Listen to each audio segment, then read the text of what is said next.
Peer pressure. What's up, everybody? Starting a little bit early due to peer pressure. Thanks, Jesse. You are too kind. You are a gentleman and a scholar. But hello, everyone. Welcome in. I hope you guys have been waiting ever so patiently. All except Jesse.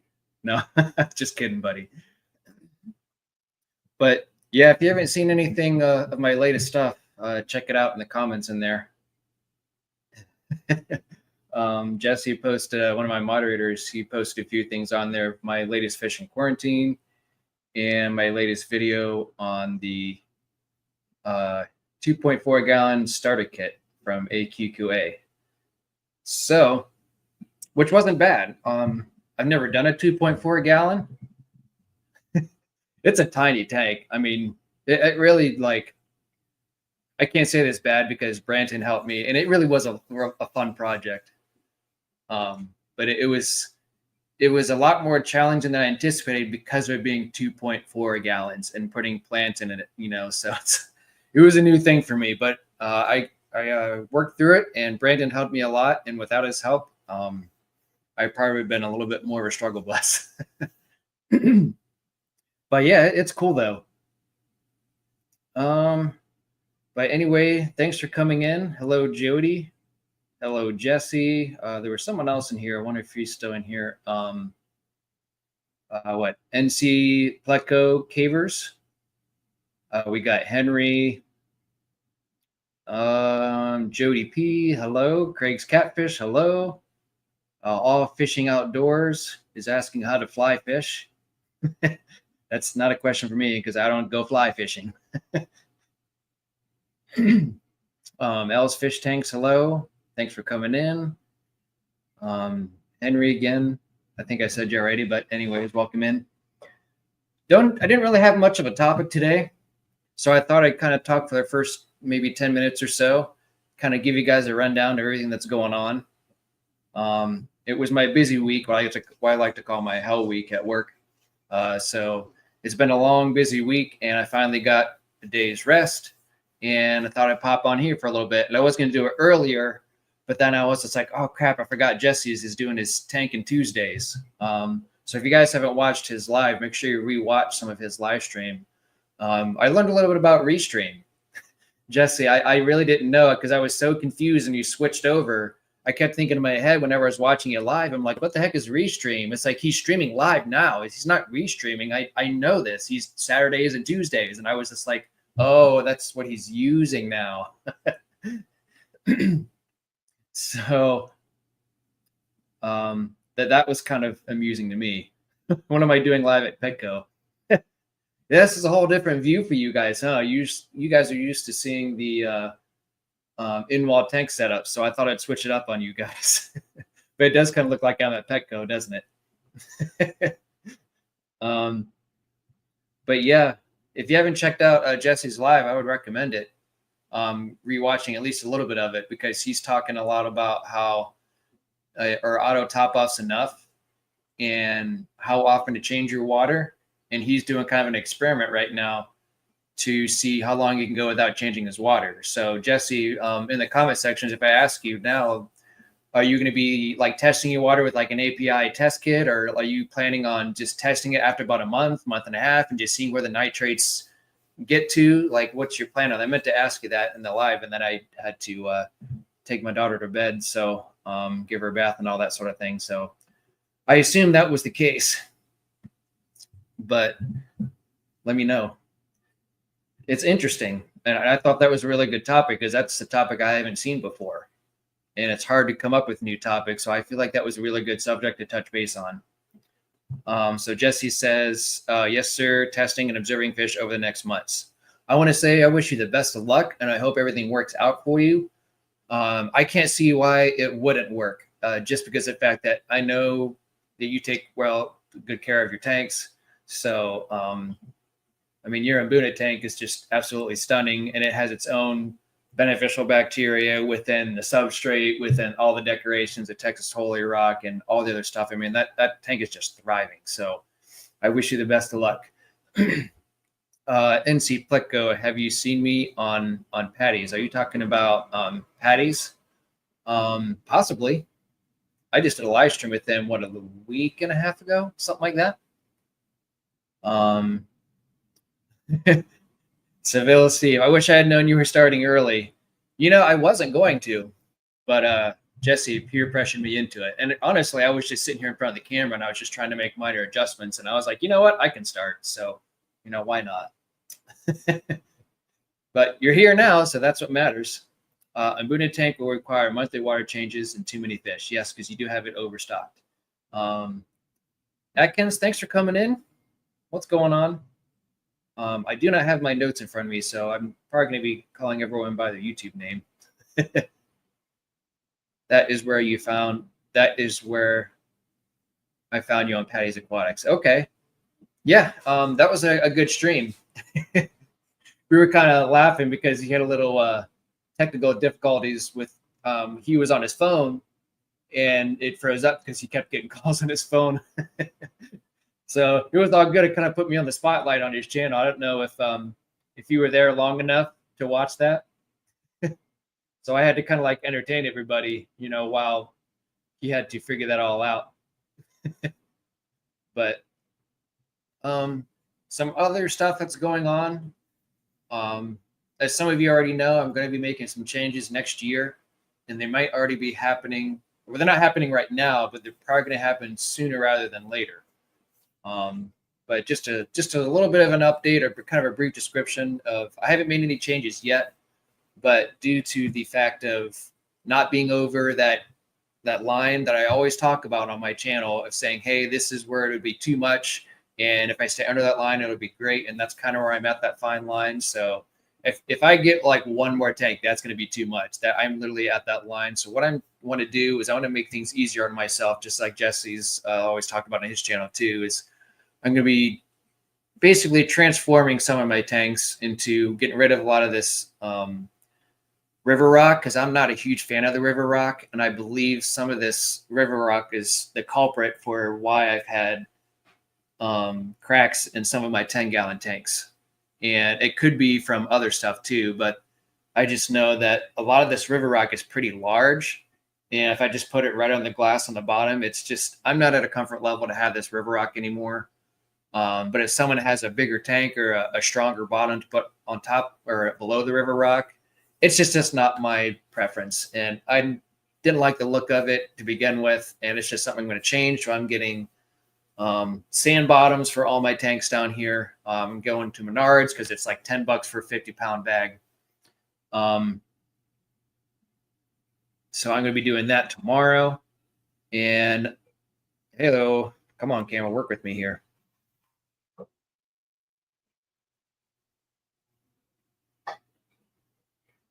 Might have to set the there we go. Okay, sorry guys. But I forget what I was talking about. Oh, what I'm going to be doing is I'm probably going to end the fry operation because it's gotten to a point to where if I don't start moving these fish around, they're not going to grow. All the tanks, I keep them all up to date, keep up with their water changes and everything. But I guess in a nutshell, if I keep doing this fry operation, I'm going to run out of room and I'm going to have to expand more tanks. And I don't want to do that. And that's why I'm talking about that fine line of being able to do things without overwhelming myself. So because of that, I'm more than likely going to be getting rid of my breeding tanks to make room for grow out tanks.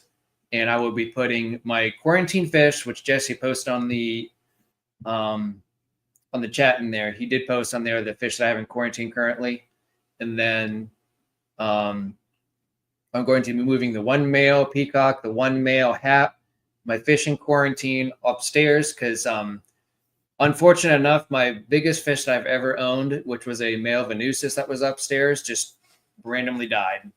Irony as it is, Jose from Joy Fish Keeping, he had one of his discus randomly pass away for no rhyme or reason. And mine just died the night before. I mean, that thing was swimming around, and it was a tank boss. No one bothered him, and he kind of set everyone in line. If someone got out of hand, it was like the perfect tank boss for a fish tank, and it just up and died. I mean, it just happens. It was very unfortunate to see my largest fish I've ever owned just up and died, and I had him for about a year and a half, a little over a year and a half, and it was still growing. So it's very bizarre. So that's kind of a little bit of some updates that I'm going to be doing currently as we speak. Let's see here. Where his Christmas lights I demanded, running out of time. He said next live. But hey, chocolate cake. Can't go wrong with that. Oh, I don't have my lights. I should probably start doing that. Not on tomorrow's live stream, because tomorrow's live stream is going to be sweet. But maybe I should do it on my next preparation, on my next live stream on my own. Hey, Nicole, I haven't seen you on here in my live before. And if you were lurking. But yeah, if I have to give away some fish, maybe you have to stop by, because I'll be giving it away now. Some mollies, because if you're interested, just text or call me or whatnot. But I'm going to be getting rid of some mollies. Some of them are going to go upstairs, and then the rest are going to either go to the local fish store, or if someone wants the mollies that are around, that someone wants them, I'm just going to give them away to someone, because they're not worth anything. I love mollies. They're a great fish, and they breed like crazy. But yeah, I'll be getting rid of them. Hey, Brandon, thanks for coming in.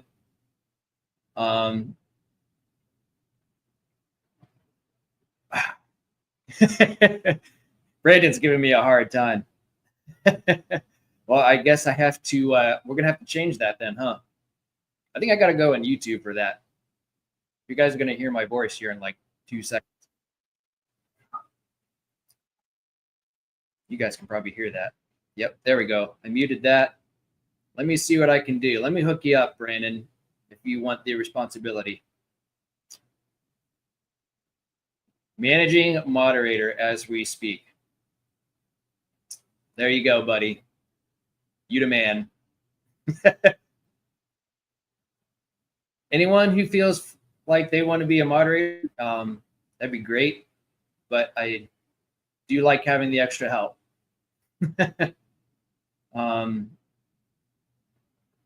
But at any rate, there you go. Nicole is here. I may take them, but don't tell. All right. Well, we'll leave that between you and me, and he can just figure it out when he sees more fish in the fish tank. He's like, "Hey, where'd you get those?" Funny you ask that. Oh, thank you, Branton. You're too kind. So that's kind of everything in a nutshell. I'm gonna not breed any more fish because I have enough. I even have some in my tumbler currently. That's going to be my last ones.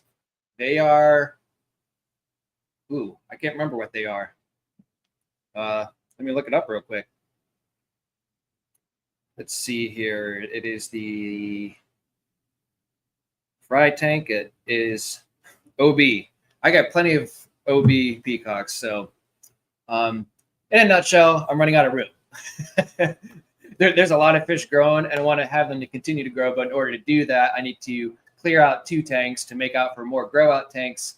And I need to eventually move fish from 20-gallon longs to the grow out tanks, move my quarantine fish upstairs, that free up another tank, move fish into there from the 20s, move fish from the 10s into the 20s. And then eventually I'm going to get rid of all the 10-gallon tanks.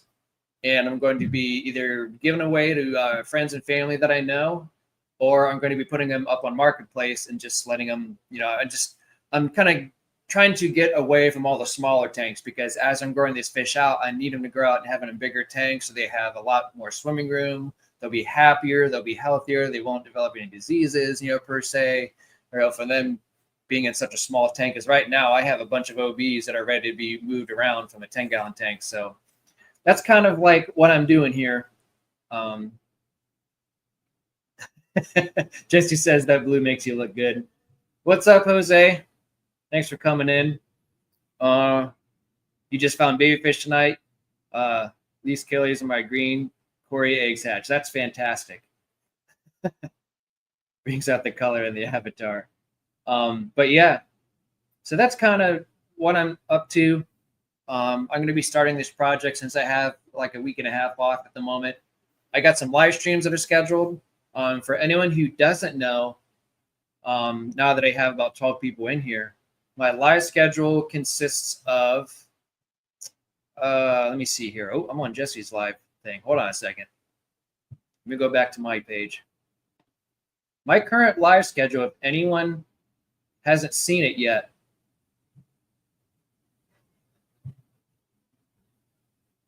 on the 11th, which is tomorrow at 7 p.m. Eastern time, is with Ben Ochart. Jesse, if you want to spread the word, Branton, if you want to spread the word, and anybody else, any other moderators, or anyone else that wants to spread the word, this is a very, very, very good opportunity for me. And Ben was very nice to be able to schedule this out with me. And I feel very fortunate to do this with him because he's been around YouTube for a while, and it's going to be a very nice thing to do together. And I can't thank him enough for doing this for me. I'm really looking forward to it. I've met him a couple times, once at the OCA. It wasn't the event, but it was like at the hotel where he did the speech at near Broadview Heights, maybe. I can't remember. But regardless, this year I met him again at the OCA, and we got to talking and got a live stream scheduled. So tomorrow is the day at 7 p.m. Eastern time. So if you guys want to spread the word, I'd really appreciate it. Come on, camera, work with me here. Autofocus. Keep on me. All right, we're good. Yes, spread the word, please, everybody, because I'm very, very happy to do this. And I feel like I'm very honored to do this with Ben and to join on my live stream. This autofocus thing is trying to look. It's got my hand now. Go away. Okay. There we go. Yeah, I remember, Jesse, that you had him on a live a while back, and I thought it would be a great opportunity for me to do so since I've met him a couple times. So I'm pretty happy about that. And I know that you had a lot of people join it, so it's really weird. Like, it comes down to a point where sometimes I actually have to go in and just manually lock it in, so that way it doesn't autofocus all the time. Because I think what happens is, because of the fish movement and me moving my hands, it might have that effect too. It'll do that every so often. But yeah, Ben Ochart, he's so down to earth. He's very kind and courteous and very just a nice all around guy. And I don't know, just meeting him at OCA and talking with him and Jerry and stuff, like, we talked about a whole ton of stuff. It wasn't even just fish stuff. It was like about movies, TV shows and life in general, friends, family, relatives, that sort of thing. I mean, it was just great. But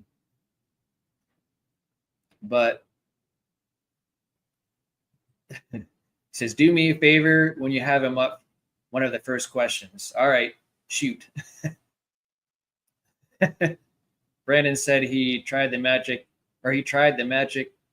small fish feed from the co-op today. That stuff was pretty great if anyone was debating pulling the trigger. Might have to look into that. His tanks went ballistic. What's the question, Jesse? Let me know. I do have a topic that we're going to talk about. So that should be fun. Anyways, back to my live schedule. So tomorrow is with Ben Ochart at 7 p.m. The one after that is December 15th. That'll be with Branton again. We're doing round 2. Him and I had such a good time doing it the first time. And if you guys remember, I did it with him, with Curtis, with Eddie. And then we all ended up back on camera with another live stream. And it was also Mexicali Fish Keeping. He was on there. It was like so cool because we all did a live stream together and then we all redid it. Jose, I think, joined in too as well. So that was kind of fun. But yeah, we decided to do round 2. And me and Brandon, we're doing something. We are doing a very interesting topic, and I'm not going to reveal to it because Brandon and I, we have some homework to do. So, Brandon, have you done your homework? Because I haven't done it yet. But not that I'm slacking, but it's something that's kept in the back of my mind. So I'm going to be working on that here in the next couple of days. So we'll all be good. So you said, so Salient Jesse said you're going to be setting up a Tiger Barb tank soon. So when is that happening? Don't forget, he will love it. I'm going to have to, you should text me that on tomorrow before we go live. I could write it down too, actually. I have my note. I do have my notepad on me. Look at that. Let's see. Ask Ben about, let me see, setting up a Tiger Barb tank.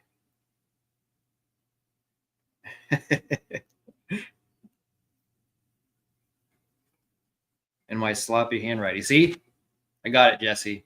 I wrote it down for you. I'll put it right next to my laptop up here so I won't forget. But we do have a topic, and I'm really looking forward to it too. So what's going on? Lake Masula? Let me see here.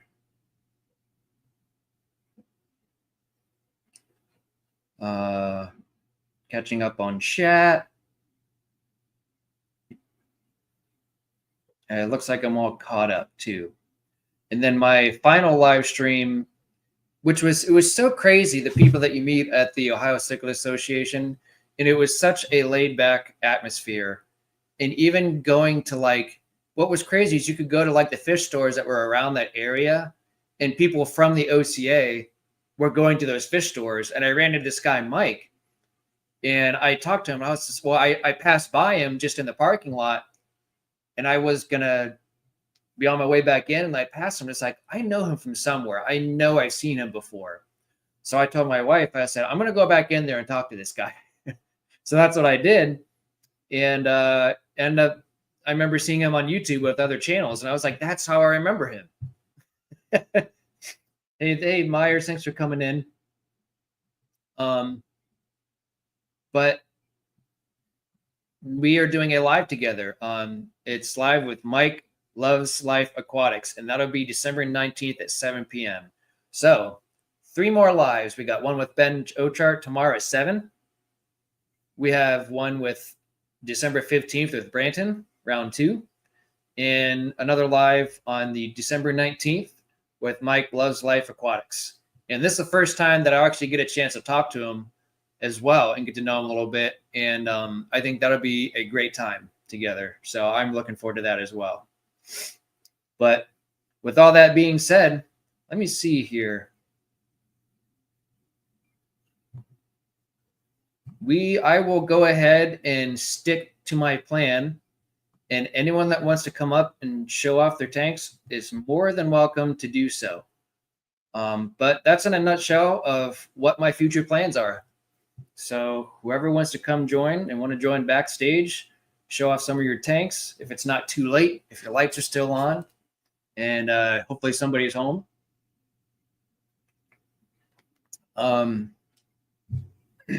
Hoping everyone had a great weekend and a great start to the new week. And hopefully you guys are getting some Christmas shopping done. And I don't know, anything else you guys can bring up in the chat, you're more than welcome to. Hopefully the Christmas chaos hasn't been too crazy. I mean, you guys remember back in the day before we all had, before we all had social media, before we had online shopping, before Amazon and really eBay, all we had was Craigslist maybe. And remember how crazy some of the mall shopping was, and Black Friday, and how nuts it was between traffic and chaos. I mean, it was it was nuts. Hey, what's going on? Thanks for coming in, Steve. Appreciate it. How you been, man? Hopefully you and your wife and family and everybody else is doing good throughout the holidays. Brandon, that's not an excuse. I'm sorry. You have to, I made you a moderator tonight, so better get your butt out of bed.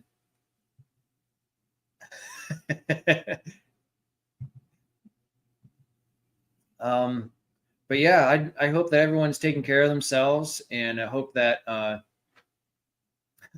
my gosh, you're in Spain. I should be in bed. It's 3:20 a.m. Have you gone to bed yet, or do you work a night shift?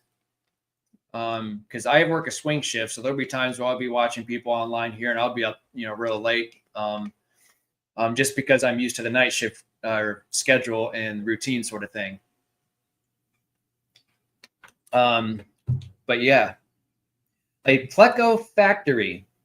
Yeah, whatever you want to do, man. NC Pleco Cavers. That's all up to you. If you feel confident enough, come on up. My live with Ben is scheduled for 12/11. That is today's the 10th, Jesse. Fathom, what's up? I was told you. Oh my gosh, what wasn't that on a different live stream? I think someone was talking about that on a past live stream on someone. But yeah, that's tomorrow, Jesse. Today's the 10th. Bug buffet. I've been feeding it since May. I fish love it. Well, hey, welcome in, Fathom. I appreciate it. All right, he says, give me 5 minutes. Let the countdown begin. Jorge's coming in. All right. Hello. Welcome in. Appreciate it. Nope. I'm on top of things, my friend. I'm on top of it. But it was nice to have the well, let me double check my my schedule here, but it was funny. Yeah, but I'm kind of looking forward to the new changes. It's going to be a lot of work. Thankfully, I'm not moving any tanks right now. And the only ones I'm moving are small tanks, which are going to be the 10 gallons, and those are easy. So what I plan to do is once I get everything situated and moved around and having the fish in their respective areas, then that's when I can actually start posting like a main picture on like Marketplace and just saying, hey, I'm going to give like, I don't know how much a 10 gallon, like if you think what comes in a 10 gallon, if you buy the substrate, the heater, the filter, lights, because obviously like a 10 gallon open glass costs you like $20, 20, $30, depending on where you get it from and whatnot. So I'm thinking like if I do like 20, $30, and you can just pick your own tank, here's a 10 gallon, here's 10 gallons to choose from. pick your, take your pick. And then, that would be it. But sweet. Thanks, Jesse. I appreciate it. For everyone else who's coming in, we're just making a mental note to everyone and a sound off that I'm doing a live stream with Ben Ochart tomorrow. I emailed, I haven't heard back from him yet, but we have kept in contact, so that's good.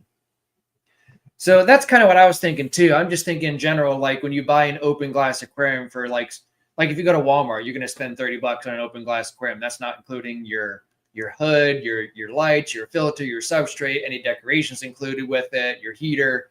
I mean, I think $30 is a fair thing to say, hey, that's, come here, take your pick, take however many you want. I'm going to put decorations in with each 10 gallon. They're all going to be empty. And then I'll say, hey, you want this one? Here you go. And then by the time it's all said and done, if you think if I do $30 per tank and I technically have 10 gallon tanks, even though 9 are presented back to me, one needs resealed. And Jorge, if you're still in here, I still plan on resealing that. So at some point on this next week and a half off, I might message you on Instagram and maybe we can kind of hook up and you can kind of let me know what you use to reseal. Because I want to try to do it right. So that way, when I try to sell it, then I'll just do it as an open glass tank, or I can just do it as like $10. Here you go.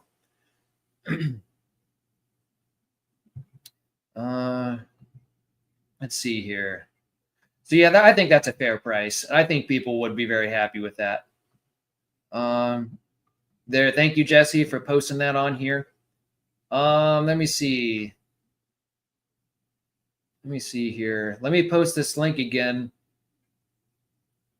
So that way we can have our guest come in and show some of his plecos off.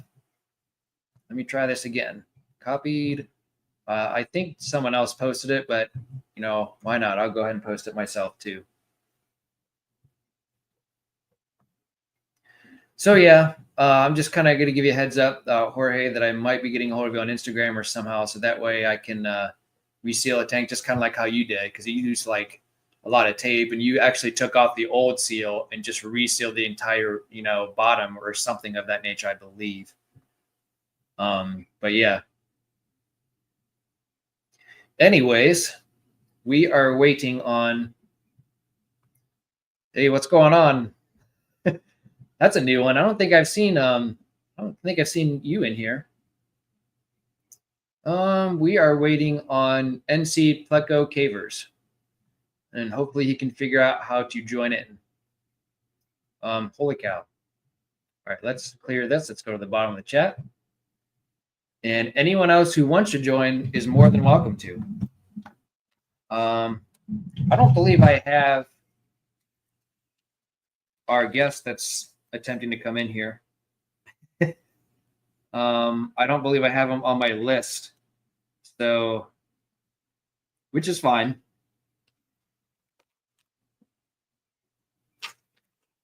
Huh. At any rate, hopefully he figures out if he wants to come in. Am I? Let's see here, Nicole. 20 longs, no, because I have to move them. Some of the frad that are getting bigger, I have to move them over to the 20-gallon longs. And then what's going from the 20 longs is going into the 40 breeders, as well as an empty 55 that I have my quarantine fish in. So currently, no. I love the footprint of the 20 longs. I just think it's a lot more swimming space, and it's just a really good starter tank, and it's really good just to. I like the length of tanks and stuff. I think that's why I kind of like the 60-gallon breeders, because I love the lengths to them, and it just like the depths and lengths. I'm not a huge fan of the taller tanks per se.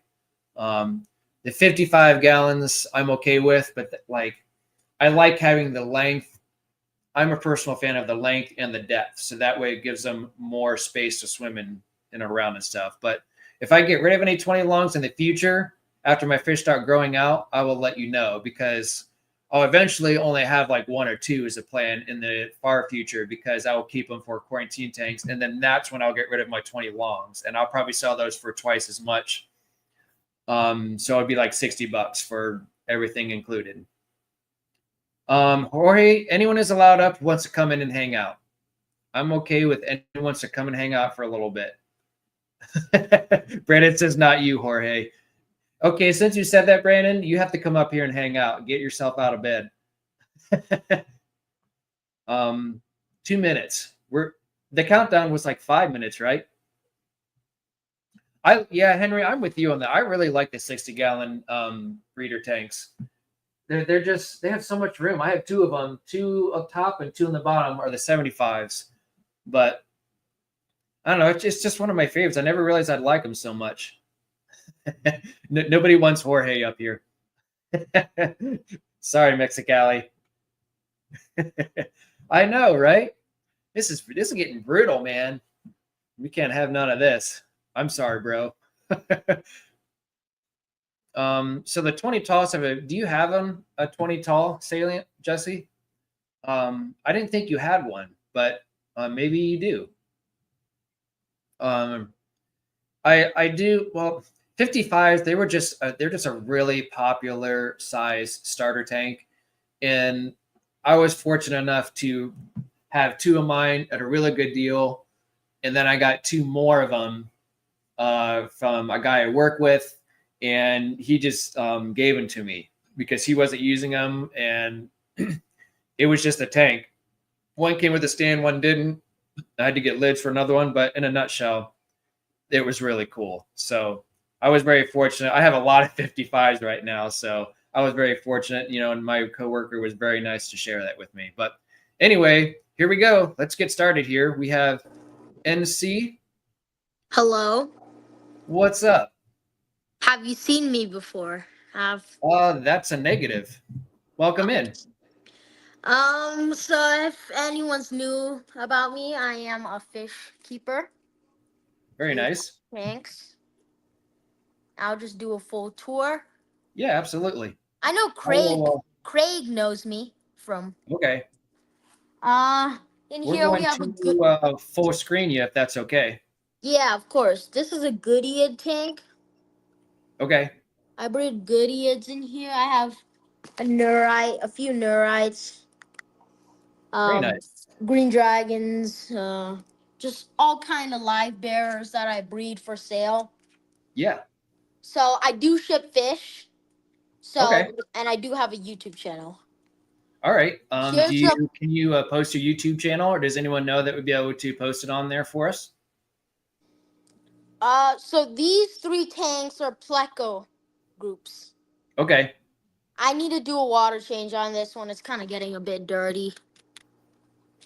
Not too shabby though. I've seen worse. But this is the Pleco group, male, female, super red. In here is a trio, male, 2 female, super red. Okay. Very nice. I like it. Here's some of the fry. That's awesome. Everything's ran by Sponge. Okay. In Do you have here it is ran by like an air compressor that feeds to all your Yes. sponges? yes. Cool. I just That's have what I a do big my fish. mother air pump. Okay. That's awesome. Yeah, that's nice to do. Albino breeding group. I used to That's have awesome. whites, but I sold them from. I didn't sell them. And down here is another breeding group, but it's also a grow out. Okay. It's the Green Dragon breeding group. Oh, nice. They're a bit too small, but if you can see the male in there, I don't know. Let me get my flashlight real quick. Where did I put? There it is. Hold on. There he is. Come on. He's in there. But these Yep. were from a pet store that was closing down. Oh, wow. And you were fortunate enough to they were given to you then? Yes. Very I nice. brought them for cheap. What's the age of the Pleco? I don't know. Probably like a year old. Okay. So they still got some room to grow. I got some more albinos, but they popped out to be stupid males. Oh, okay. And I don't like my males. And why is that? I only like one male because then the males kick out. So these are 2 males fighting right now. Yep. That happens. Meyer subbed to your channel. So we posted it in the chat. So we're gonna have some people sub to your channel. So you're getting up there. So And that's actually a rare sight, having a little fight. You guys got to see that. yeah. Don't see that And too then often. you have the super red fry. There's a few little fry in there. You see that one. Fathom went to your channel and subscribed as well. Thank you so much. Yep. Here are some. I think I have 3 albinos in here. Oh, nice. All of them popped out to be males, I think. Of course. And I also have driftwood in the tank. Yeah. Not bad though. Driftwood's good. These 2 are empty right now. It's just I put like snails in there and then I just leave it at that. Okay. And I actually That's have a nice. hack to share. Hey, what? So when you're measuring plecos, Uh-huh. you can put them to the side of the glass and you just make like kind of like a cross section and you measure it. So All this right. is an inch, this is 2 inch, this is 3 inch. Well, this is a bit more than 1 inch. So I say this is 1.5 inch. So if a pleco, I put it on the side of the glass, goes from Uh-huh. right here to right here, that's 3.5 inches. All right. Nice. So yeah, that's how I measure my plecos. Is I shove them on the side of the glass and then yeah. That's pretty cool. Everyone has their own unique way of doing things, and that's something new I've never seen before. So that's very neat. In here we have shrimp tank. This is a tiny nano tank with some 22 karat gold guppies. Yeah, very. These are very nice tips that you're letting us know, and appreciate it. And I do have micro worm cultures here. And it's just all my junk I have. Now, what is a micro worm culture? What can you go into depth about that a little bit for us? The micro worm culture is like technically like just a culture like the vinegar eels or like the Daphnia, but they're Okay. for baby fry. And what I do to harvest them is I take my finger, I put it around the side, and then I dip it into the water, and then the goodeids come up and eat them all. Gotcha. That's interesting. I haven't seen that before. That's very unique. Yeah, and uh, the reason the another tip when you're trying to buy plants is go to your local fish club auctions because I got 25 of these dwarf Sagittarius for $8, Nice. which is a steal in my opinion. Oh Because one yeah. dwarf I mean, Sagittarius like $5 easily. oh yeah. I mean, you go to major big box stores like Petco, PetSmart, that sort of thing. You're going to be paying more than that for those. So that's definitely Then worth there's a it. crypt, easily $30 for this crypt. It's a big crypt. Okay. Mother sword at the back, Uh huh. pretty big. I'm sure a lot of our favorite plant aquatic aquarists are really appreciating what we're watching right now. So I appreciate it sharing it with us. I'm not really good at doing like the plants and stuff. Like I don't know what's happening to this Monte Carlo. I just bought it and just shoved it in and see if it works. I just do the plants that just don't die for me. If they die, it's not gonna suit me. Okay. Cause We I have a don't question. We have a question from Fathom. He's asking, "Do you sell the micro worms?" He says I can get some from a store by me, but I'd love to support our next generation hobbyists. I do ship all my fish. Do you guys Okay. know Louis Foxwell perchance?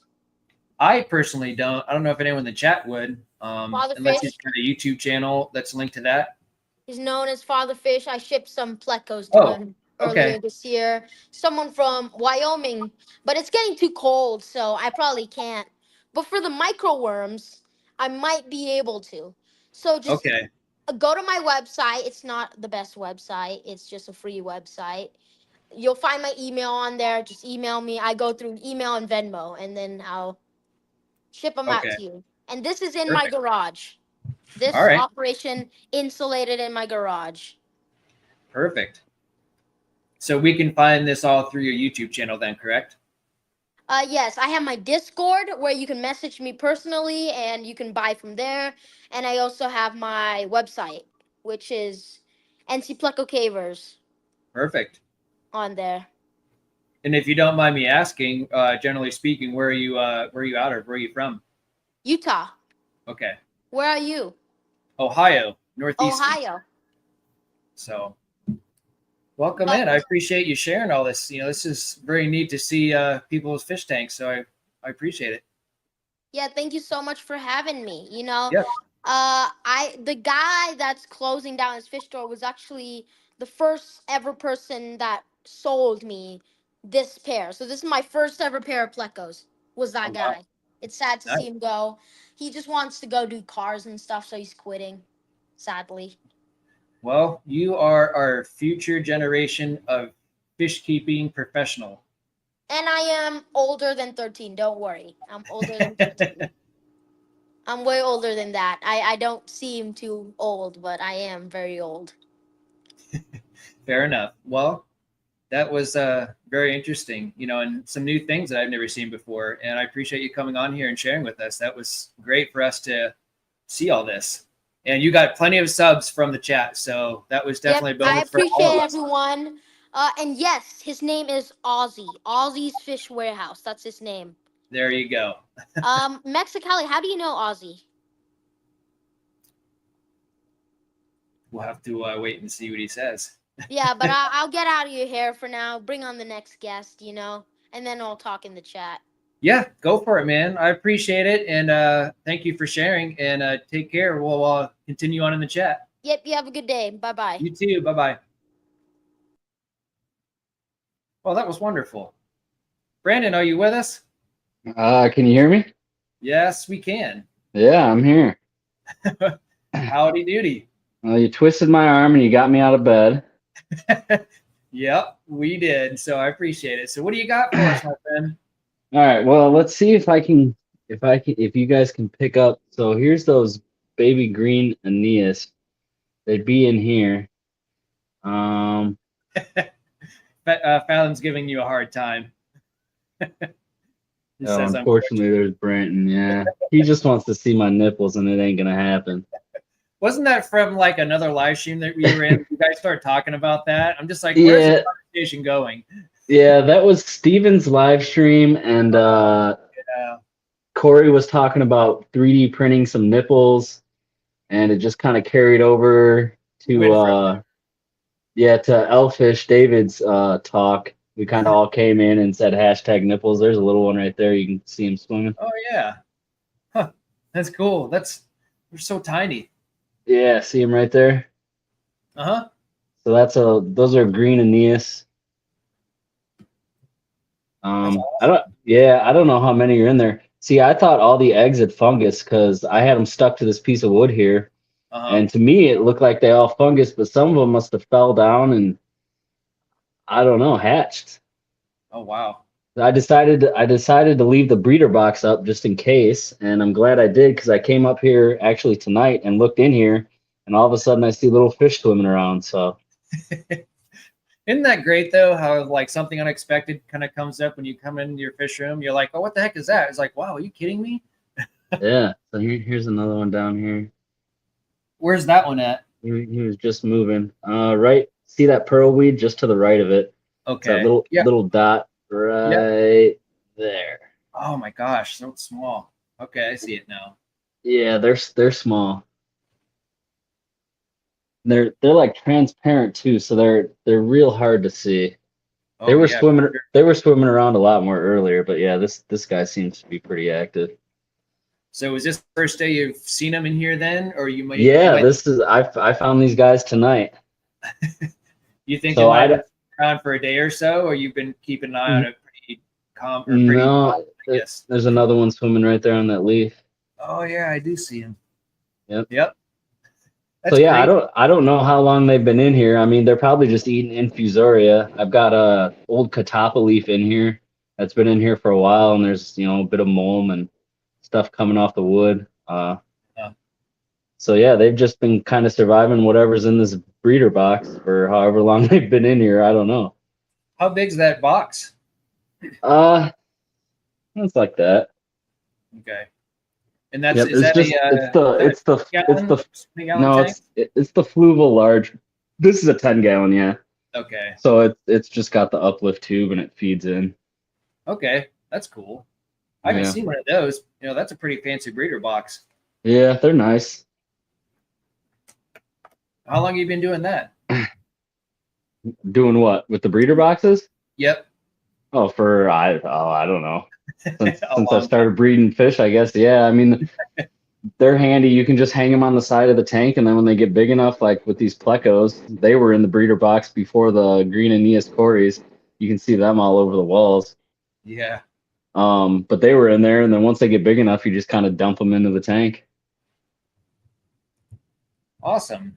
So yeah, these are a bunch of just common bristlenose plecos. Okay. Nothing fancy. And then you can see the yellow shrimp there. I got a yellow shrimp colony in here too. So with the plecos, kind of like what we saw with NC, how they were fighting. So I don't know if you know the answer to this, but if you do, like, is there a certain age to where you kind of have to separate them and put them in their own tanks before they start doing that? No, I don't notice my plecos ever really fighting. I mean, in my opinion, plecos are pretty peaceful. That's kind of my experience as well. Yeah. Especially with bristlenose. Uh-huh. I have really bad luck with albino bristlenose. For some reason, they last about a year and then they just kind of up and die. And Okay. There's no rhyme or reason. It's just bad luck, I guess. But with either that or you might not be feeding them enough. Plecos eat a surprisingly large amount of food.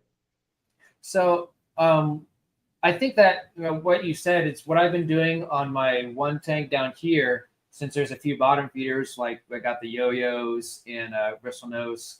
Mm-hmm.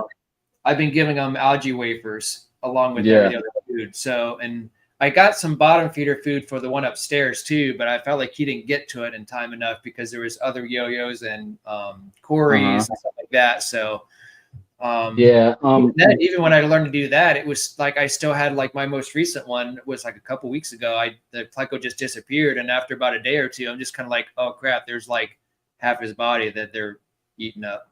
Yeah, yeah, you definitely got to feed them. They eat a lot of food. They're always hungry, it seems. And I don't really worry about plecos getting outcompeted for food when they're bigger. When they're bigger, they can actually, if they're hungry, they'll dominate the food. That's for sure. I mean, depending on what you got them with, I don't know, what were you keeping yours with? So the one I have one bristle nose down here. It's with yo-yos. I mean, it's odd mixture of stuff between fire mounts, electric blue Acara, geos, and then upstairs it was just a community tank. So just your Okay. regular community fish. Yeah, so the community tank, it probably was okay, but in that tank with the little bit bigger cichlids, my strategy for that would have been to have fed him at night. Okay. That way he gets a chance to get the food, because yeah, those cichlids can be equally eager with food. Okay. But yeah, this is my Skiffia multipunctata tank. So I just found babies in these earlier in the week. I don't know if you can see that one right there through the hornwort. Oh yeah. Yep. So I've counted, I think, 6 of them so far. Here's a couple more. They're always so neat looking when they're small like that. Yeah, well, they come out pretty big. That's how big they come out. I mean, it's great. They're as big as, if you go next door, see the least killies. Yep. They're as big as the least killies when they come out. Oh my gosh. Yeah, that's a male least killie there, and he's tiny. Yeah. Yeah, the females are let's see here, a little bit bigger. Okay. I don't see any of the Bottom females. there. And then as far as finding the babies that are in here, oh yeah, there's a female. I don't know. The camera always has such a hard time focusing on these small fish that Yeah. it's really hard to do it.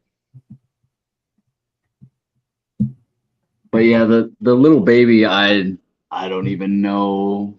It took me like 20 minutes to find him, to make the video that I just put out, and even Okay. then you could barely see him.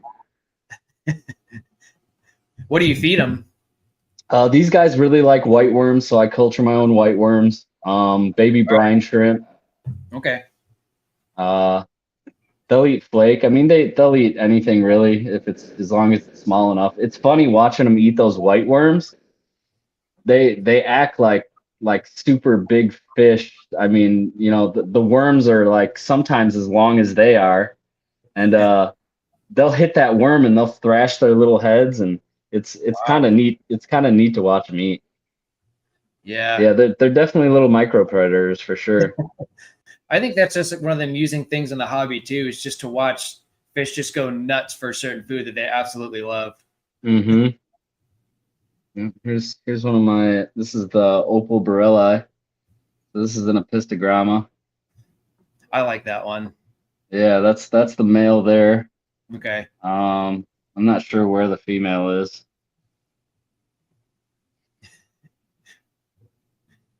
Jorge says you're an expert on tiny. Yeah, I like small fish. I started off with the big fish, and I did that for a long time, and it's kind of nice having these small fish. I remember that when our first live, we talked about that, how you started with it, and then you just kind of evolved from there. And you're like, you know what, I like doing this route, and it's been going good for you so far. So Yeah. Yeah, I got some. I don't know if have you seen my new tanks yet, Joe? Negative. Okay, so this is all new for you. Yeah, these tanks are all fairly new. What are the orange ones in there? Those are ember tetras. They're actually red. They kind of look orange on camera. Okay. But yeah, they're like a darker red. That's very neat. Yeah. Yeah, there's their cave. So they're apistos are a cave spawner. Okay. So I don't know, the female might actually be in the cave. I don't know. I've been seeing a lot of breeding behavior out of these guys lately. So you're gonna have plenty more to come. I hope. These guys like soft water, as far as breeding goes. Like Okay. they're perfectly fine living in this water. And they're more than likely going to breed in this water, but it's all about, I don't know if the water is going to be too hard for the eggs to hatch. So we'll Gotcha. see. Well, hopefully you have a good batch and the water won't be too bad for you. Yeah, that's what I'm hoping. And then, so right here is one of my orange eye blue tiger Cardinia shrimp. You can kind of see his eyes glowing there. Yeah. Ah. These guys are hard to. That's a good view there. Yeah, I can see it. Those are pretty Yeah, sweet. yeah, those are cool. So that I one's a little dull I right now. okay. I made a mistake of I have like the little small shrimp that you put in like my 2.4 that you helped me with. I did Mm-hmm. not put a pre-sponge filter on the intake tube, and Yeah. let's just say, I have one more. I have one left. Uh-huh. It's like, yeah, I probably should have done that. And then I started looking through the filtration. I was just like, crap. Yeah. But lesson learned. I'm gonna get some more. I love the And blue on those. Like they're really neat. yeah, so this is the next tank over. Okay. This is the ocean blue. These are Neocaradinia. Yeah, Ag Aquatics that's near me. They had a bunch of those, and I need to get some more of those. Yeah, they're really cool. They're definitely blue. Yeah, They're the bluest. They're the that's bluest shrimp I've seen. yep. Cause see, I've got some blue velvets that are really nice, but these guys are real nice. And that's kind of what I was looking for too. That's why I need to go back to Ag Aquatics and look at those that they have, because they have like blue ones, they had red ones, and they also had yellow ones. So it was really neat to see that out, because I didn't know they came in that many colors. Yeah. What plant is that they're sitting in? This is hornwort. So I like keeping hornwort in a lot of my breeding tanks. It makes a safe place for babies. Okay. I mean, they can really get lost in here. And the shrimp that they'll mate and they'll have babies all up in that hornwort. They'll probably go down here in the moss for their babies or this pearlweed, but they like going up here in the hornwort because just being kind of on top, a lot of biofilm and stuff builds on all these individual fronds. I mean, they're just I think some people call them like foxtails or whatever, but it's just a lot of surface area for them to graze on for the shrimp. Okay. That's cool. Yeah. And then over here is the green dragon pleco tank. You can see, I don't know if you can see down in that cave. I can, but you might not be able to. You can, yeah, see his fins right there. Bit, yeah. Uh-huh. Yeah. So I don't know. I've been watching these two.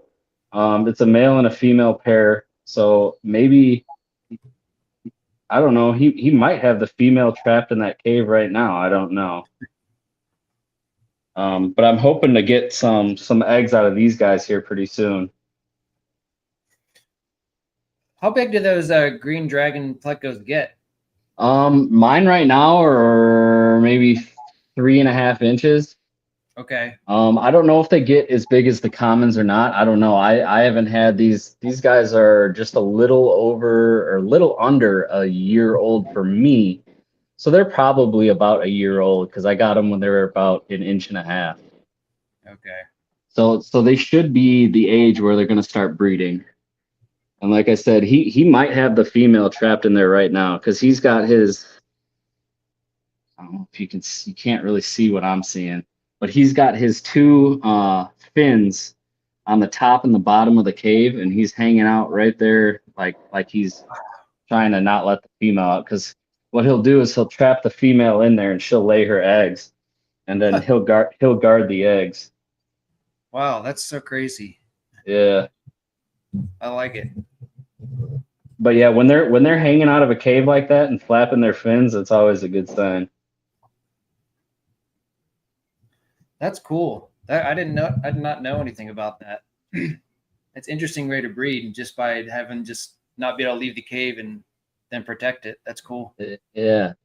So these are orange koi metal snakeskin guppies.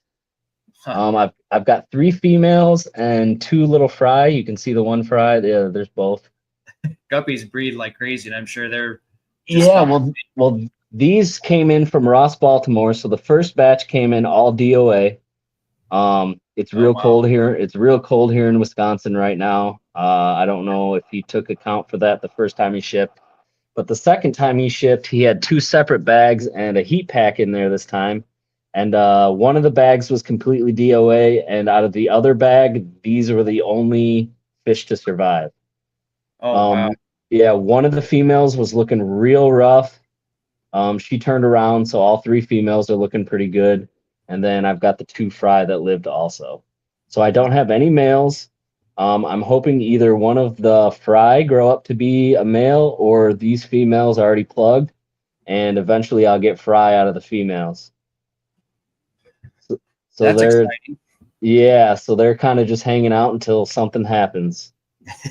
But the males of these guys are beautiful. I obviously can't Yeah. show you one because I don't have any, but they are stunning.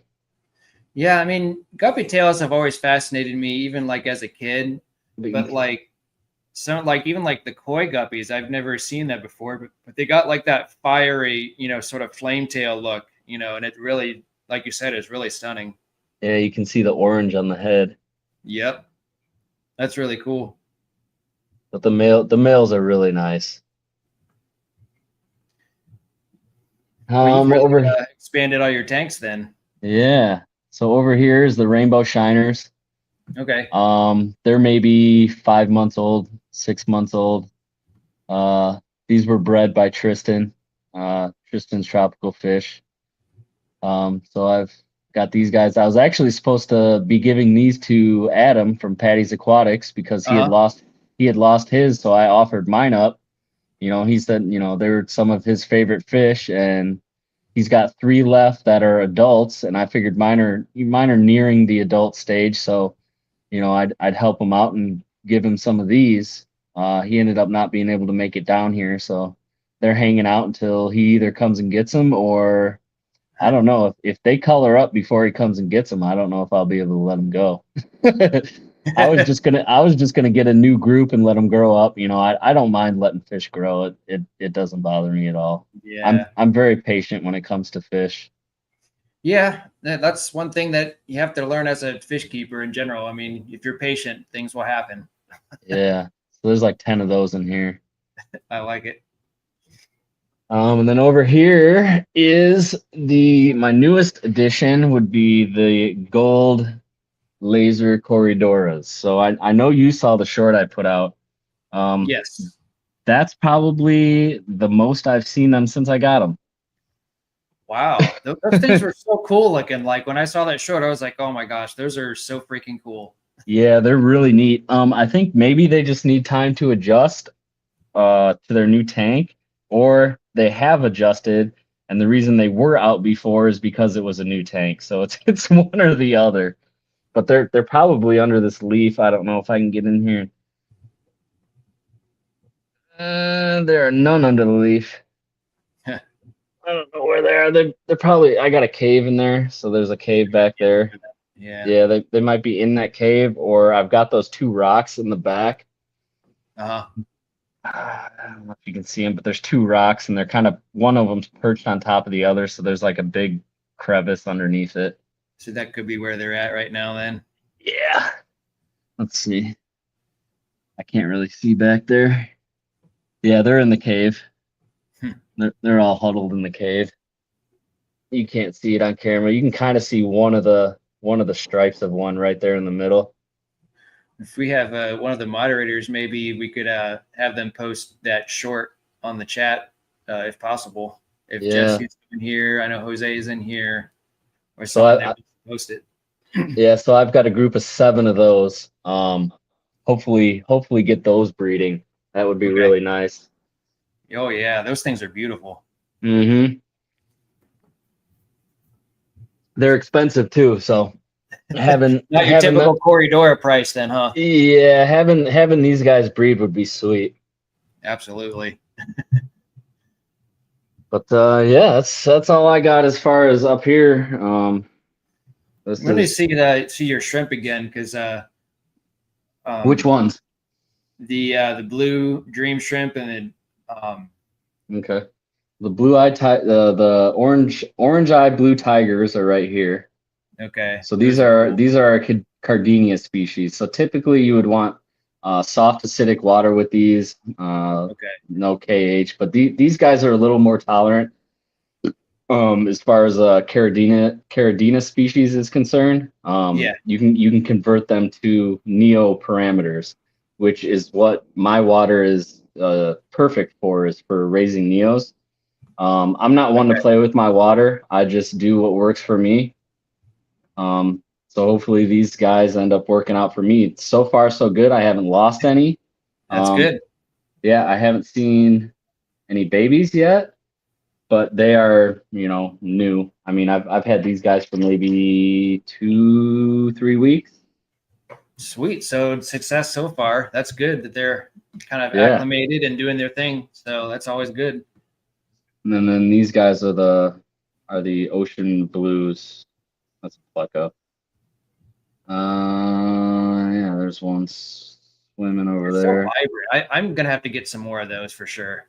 Yeah, they're Go back sweet. to aquatics and get them because those things they're just so vibrant. I think that's why I like because they stick out so well.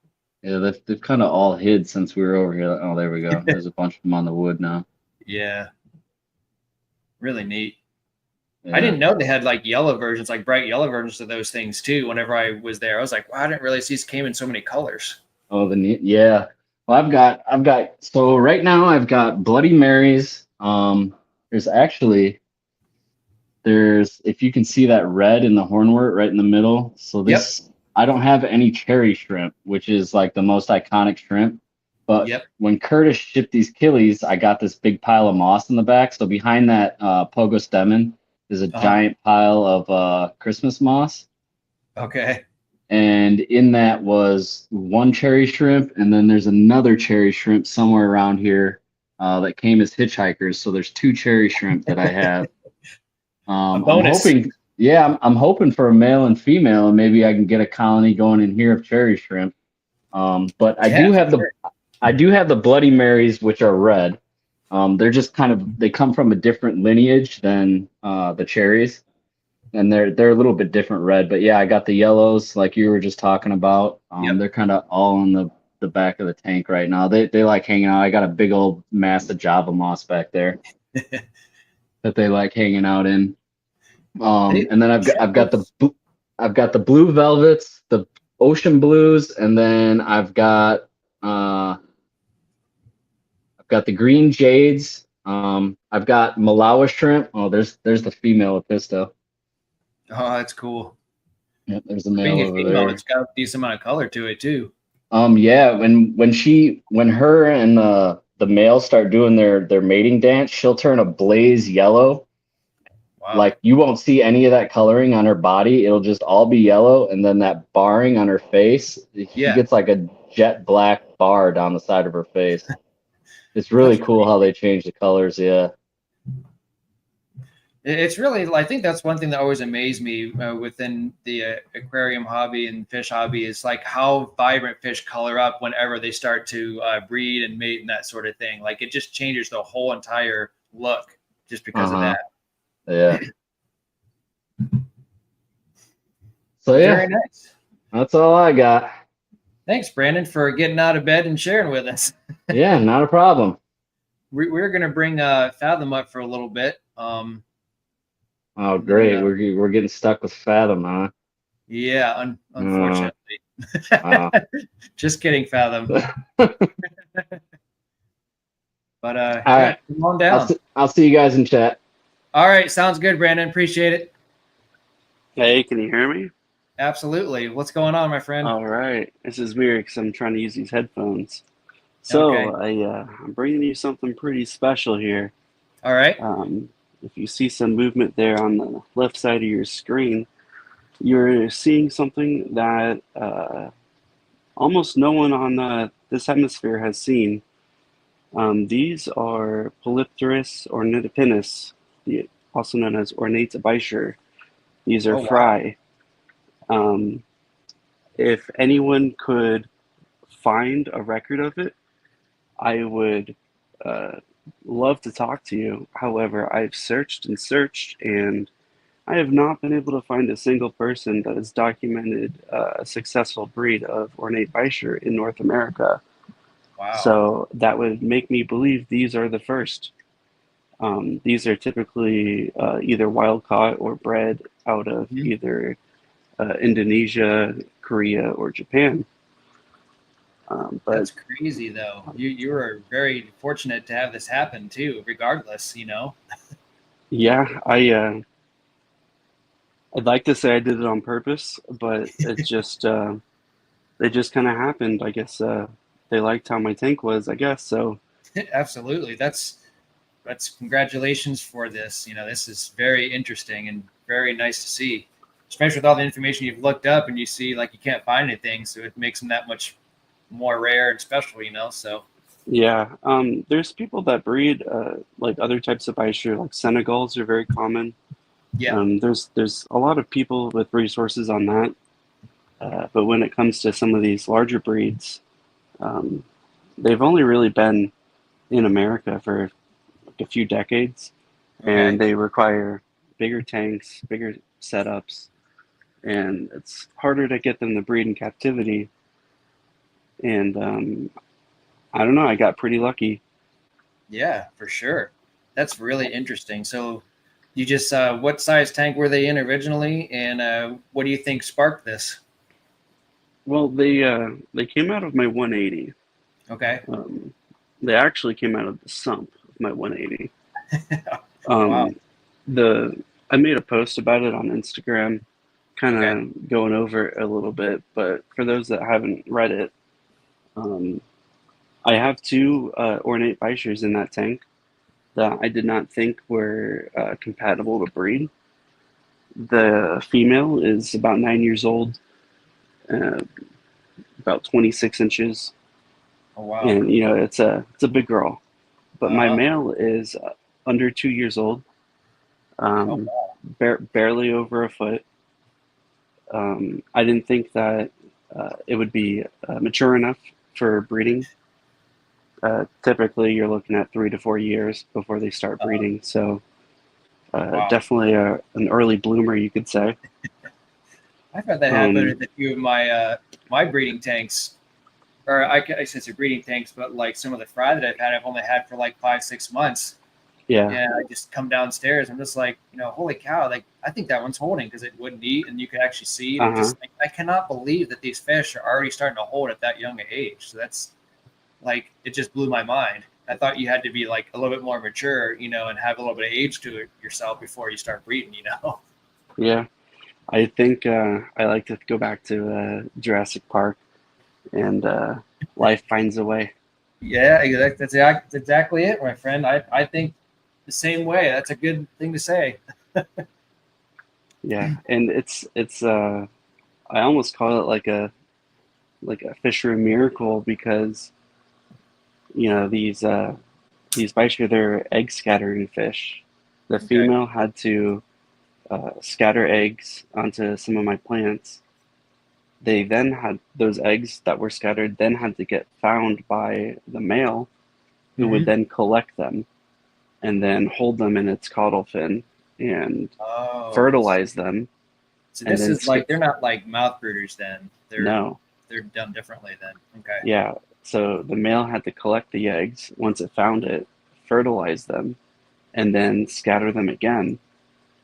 And then at some point after they were fertilized, they either hatched or as fertilized eggs were blown through the tank into my sump, whichever came first.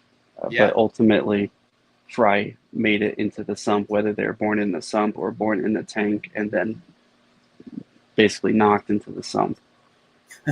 But That's keep in crazy. keep in mind, I've got like 4 or 5 Bichir in this tank. Yeah. I have an Oscar and a Texas cichlid. So they Like survived all of that, even with them in there too. like the hungriest fish you can imagine Yeah. didn't eat these eggs. That's insane. You know, you would think they would find them eventually, and it's amazing to see that happen and to go through your Right. stuff too. So And the crazy thing too, on top of all of that, is that these were in my sump that was up and running, and I was just doing my regular maintenance and noticed some abnormal movement in my sump, Mhm. and it was I was just about to turn my pumps back on. I filled up my tank, and my tank was overflowing into the sump, and I Uh-huh. was watching the water level in my in the return chamber where the pumps are, and when it gets to a little mark that I have with a Sharpie, that's when Yep. I know to turn off the water and turn the pumps back on. Yeah. So I'm watching. I'm at that point where the water level is close to the mark, and I'm just like leaning in to see when it's good, and then I'm going to go turn off the water. And Yeah. that's Your when I saw typical routine thing, and you're like, "What? What is this?" these fry were, I don't know, 30 seconds away from me turning my pump back on if I didn't notice them. Yeah, they might have been fish food. Yeah, and when Beisher lay eggs, it could be anywhere from 50 eggs to 300 eggs. Oh my gosh. It just depends on uh, the age and size of the female and how many times they've laid before, that kind of thing. Yep. Now, this is a 9-year-old female. It's a very, very grown adult. It's a big fish. Now, how long do they last typically on a good care basis? Just the fish in general or the eggs? The Beischers. I think the record is close to, it's either 38 or 48. I'm trying to remember. Okay. It was a conjugus, I believe. But I mean, 20 to 30 years should be expected if you're taking good care of them. Yep. Well, that's awesome. That's really really cool. I appreciate you sharing with us. This is you have to keep us updated on your channel and see the progression of all of it. Yeah, I'm working on some stuff right now. Okay. I've got live blackworms in here, Uh-huh. and And that's what you feed them typically. yeah, if I'm trying to push it in front of this one, maybe he'll eat it on camera. I don't know. They've been kind of munching on them all day. I have the worms in here so that they can graze on them, and Uh-huh. it doesn't matter if they're in there all day, not all day long or not, because they're not going to foul the water up unless the worms die, you know. Yeah. So it's a really good stable food source. And then just off the camera to the right, I've got my yeah, I'll just move it a little bit. Maybe you can see it. I've got a brine shrimp hatchery in the tank, Mm-hmm. and I fed them some brine shrimp last night, and I've got a new batch here ready for tomorrow morning. You probably got to feed these pretty often, just like anything else, right? Yeah, I'm basically feeding the brine shrimp every time it's off, Okay. and then in between, I have the worms.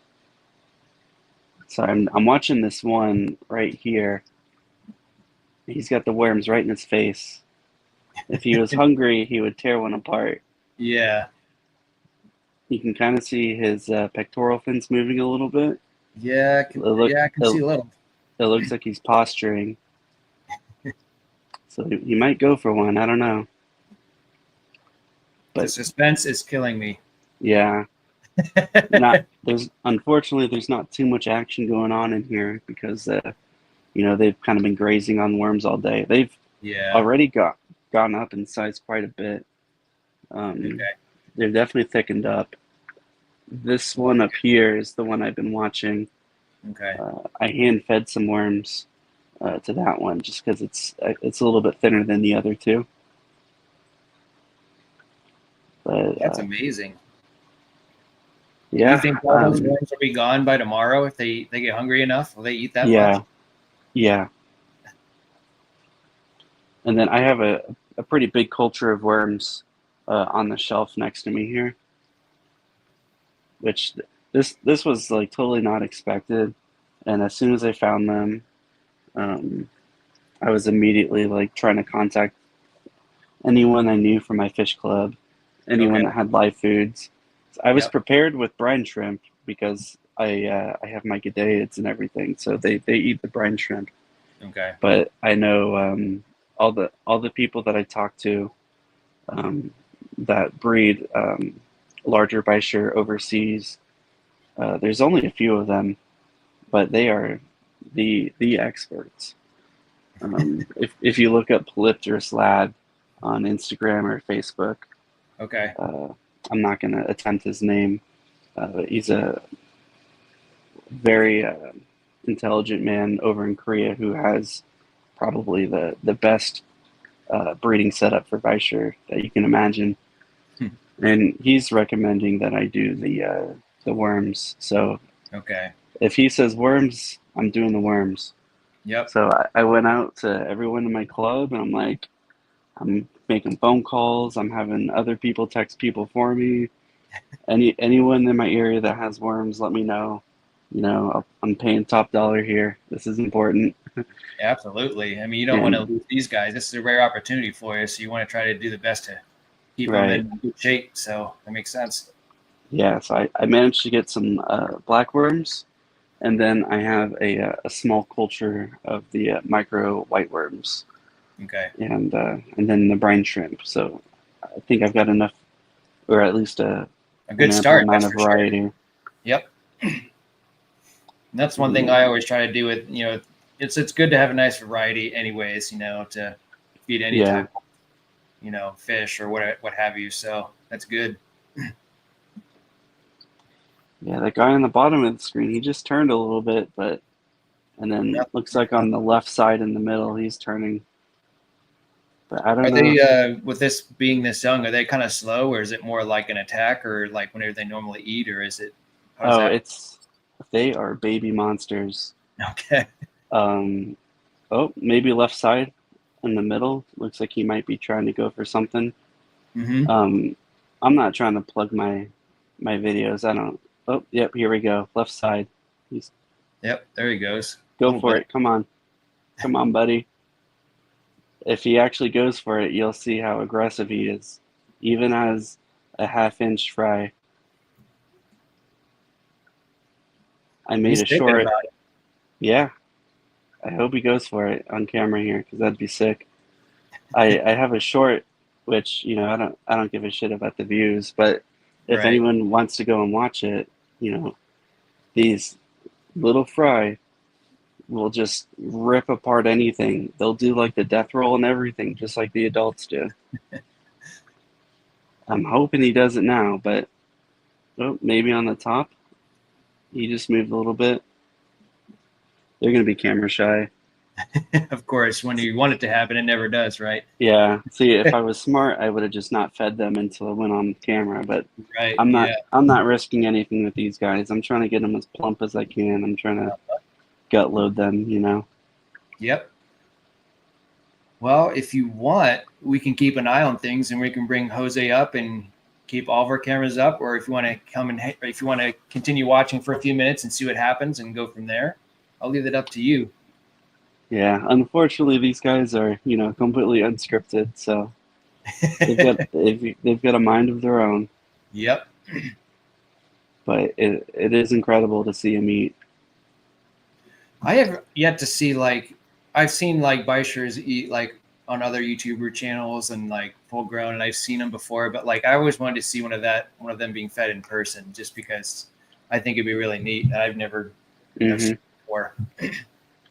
Yeah, my big ones, if they don't eat for a couple days, they eat pretty aggressive, especially if I feed tilapia to them. But they're definitely fast. This one on the bottom, I'll give him a little nudge. You'll see, he'll just shoot across the tank maybe. Or not. Yeah, there you go. Oh. They're Wow. they're very fast when they need to be. So, as them being little tiny baby ambush predators, Uh-huh. they conserve energy, and they kind of barely move until they need to, and then they strike. Or whatever. Yeah. Yeah, and when they do strike, it's pretty violent. And Even as babies, just as much as they shot just now. I mean, that's just how much storage energy just to shoot out into the different directions like they did. Yeah, when you think about how how their size is, and basically they could shoot like 40 times their body length across the tank in a second. Yeah, It's pretty incredible. Yeah. Yeah, I agree. Well, sorry, I was hoping they'd be a little bit more exciting for the stream, but Camera shy. Like I said, it never happens when you want it to whenever you're on camera, does yeah. it? But either way, this is something I can almost assure no one here has seen before. No. So We can if you're going to hang out for a little bit, we can keep you backstage and we'll keep an eye on things until we're done, and we can bring Jose up. yeah, And then, sure. If something happens, just shoot a message through chat and we'll try to bring it up, if Jose is okay with that, but if not, no worries. Yeah, I don't mind. I'll just I'll mute myself and sit back and All right. watch chat. Sounds savvy. Hey, What are you doing, my friend? How's it going? I am coming out of work and I should be doing fish chores now and then go to bed eventually. Okay. Very late. So anyway, What do you got for us, my friend? let me just show you what I have here. Hold on a second. Let me switch cameras. I jumped in yesterday on 1 second. I jumped in yesterday. I think it was on Jeff or David. P? Shellfish. Yeah, I think I Okay. jumped in there live, and Christine is talking about having a discus tank, a 75 gallon she's planning to set up. And they were just talking discus and showing discus for a while. And I said, let me jump in. This is one of my favorite subjects. And one of the things I said, which I think we shared before, is that I have a problem. I just want to call it that, where these guys are always breeding. Look at this pair right here. They always find a usually vertical surface, but this pair has been so prolific every week, once or twice, and I've separated them, and they've come to the point that now he's the male, big male there. He's at least 7+ inches. Okay. He's blocking the eggs, but they laid eggs on this rock over here. I don't know if you can see the eggs. Just kind of like on the top left part of the rock there. They're right there on the top. You can see the brown. Yeah. Huh. Yeah, I see him now. Yeah, and then I have this other pair back here, the big yellow one, and hold on a second. That big yellow one, and then the red one at the top. Those paired off, and they've been preparing for about a day or so the intake tube from the filter. Oh, wow. You see, it's usually I have 2 or 3 pairs that are laying eggs. This So one, they can actually lay eggs on that pre-filter, that pre-sponge filter, and they'll be fine. oh, they can do it anywhere. The only thing is, since I am not really looking to breed and keep all these eggs, because what the heck am I going to do with all of them? That's kind of like my situation, Jose. Like after a while, it comes to a point where it's just like, I'm going to run out of room, like unless I get more tanks, and I'm not going to do that. If I had certainly the time and if I had the space and to keep a bunch of and grow out the babies, it would be a different story. Definitely, but then, you say, do you want to breed this for profit? Because it takes a long time. These two here, those are baby. They're about a year old. Okay. 2 of the parents here. But it takes a lot of, feeding 3, 4, 5, 6 times a day. It takes a lot. And I think what I was telling Christine was, so everybody has all these fears about discus and all these stuff that is said that I don't believe is true. And I said they're not that difficult. They're like any other fish. You just leave them alone, and they'll do what they're gonna do regardless of where they are. The only thing is that they do get to wiggle a stage here, but then they get finished off by the plecos and anybody else who comes by. Yeah. And then look at this. Then all these little spots here. Those are Corydora eggs. They're all over the place. But again, I got to separate them out and are you planning to use those eggs and put them in a different tank? Then, or are you just going to kind of let nature take its course? Yeah, they're food. They're food for the others. This is pick on them. And I sprayed a bunch out, maybe like 10 of them, and I pulled a bunch of babies out of the bunch and just made more. But I just have to take them out and put them on a separate tank. But again, it's the thing is, once I have so many, what the heck am I going to do with all of these guys? Yep, I get that. I get it. I know the feeling for sure. Yeah, I got some crevences, which I've never kept before. So I got from Ron Garage Aquatics in one of the auctions from Jeff. Uh-huh. One of the auctions. I got two females, one male. I put them in a few days later. I have eggs and I have a bunch of babies now. So it's like, okay, I have to find a place that would keep them away, you know. But I'll probably ring a few to my mom, and she'll be thrilled. Oh yeah, She absolutely. doesn't know they're coming, so she has I think a 29-gallon that I have set up for her. And I think that was probably it. Let me. I'm quarantining this guy here. I I lost two of them. Yeah, I Uh, saw your short that commented on. I'm sorry to hear about that. yeah, I lost one, and then yesterday I lost the second one. So And did that one unfortunately, sorry to hear about that again, but did it happen the same way the other one where it just kind of lost its mind? the other one, I started seeing him. It was the bright red one. I started seeing him. I just get very sluggish and kind of on a corner. And I said it was 2 days later. And what I thought was that possibly it may have been affected by whatever it happened with the other one, but it was just happened later. I have a Yeah. few theories of what may have happened. I'm gonna do a follow-up video to that one on the second fish death. Okay. And I think I have it's probably multifactorial.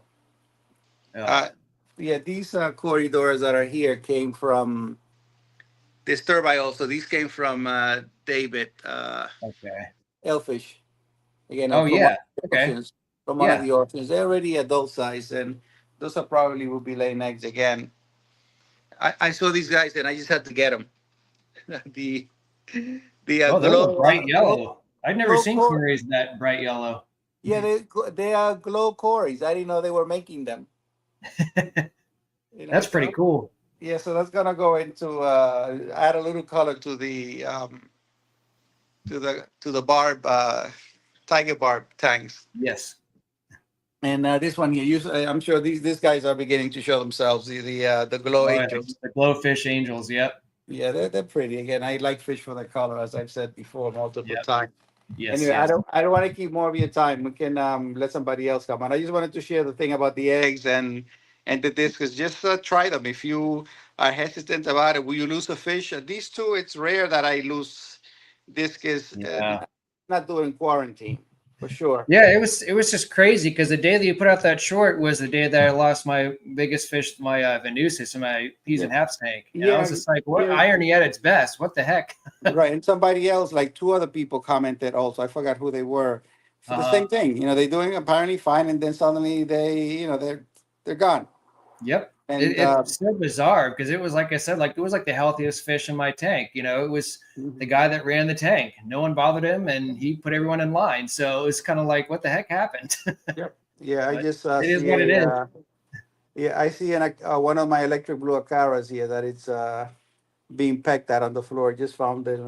This and he was kind of hanging out on the side one time. I said, this Acara looks like he may gonna go.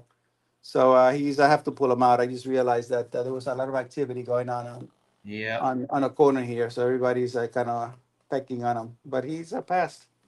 It happens, Uh-huh. It's just see, like when it's an occasional one in a tank like that, you say, okay, it's just their time comes for whatever reason, Yeah. But if I start Sometimes it losing, happens. if I start losing on a regular basis, I say something's up, and then I treat the whole tank. But if it's just one fish, you expect that. Yeah. I Anyway, I hope I'll that keep you listening figured in. out why the other one, and kind of do a follow up. I'm looking forward to seeing that. Yeah, I'm gonna start putting it together. And what my wife says, she's always giving me all these ideas, certainly about the landscaping. And Yeah. this is the 90-gallon, Uh-huh. which is all plastic and silk plants. She said, why don't you move this to the side, do this to that, and then I actually like the tank. It's all except this one, You put uh, your little things in your fish tank. yeah, I put it in the tank, and then I said, I was hard time deciding if that was a sticker on your tank or if it was inside. That's pretty no, it's sweet. actually inside. It's one of the plaques that I sent. Jesse. I sent Jesse.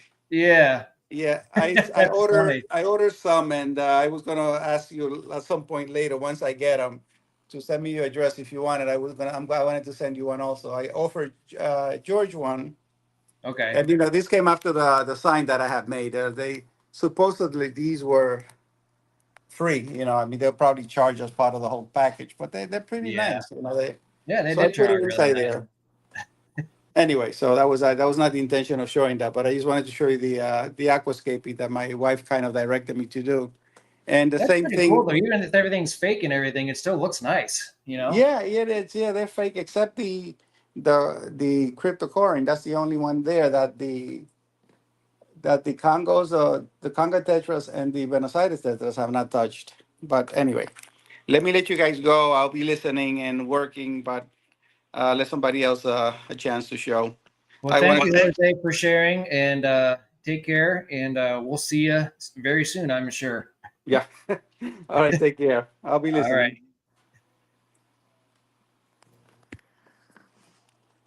Okay, so let's go back to me. Unless Alex, you want to talk a little bit more? I think that's if you want to hang out for a little bit more. I'm not sure what the plan was for how long we're going to hang out.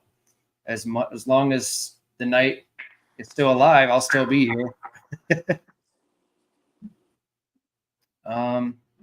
But yeah, very interesting. I appreciate everyone coming in, and this is the first time I've actually done this with everybody.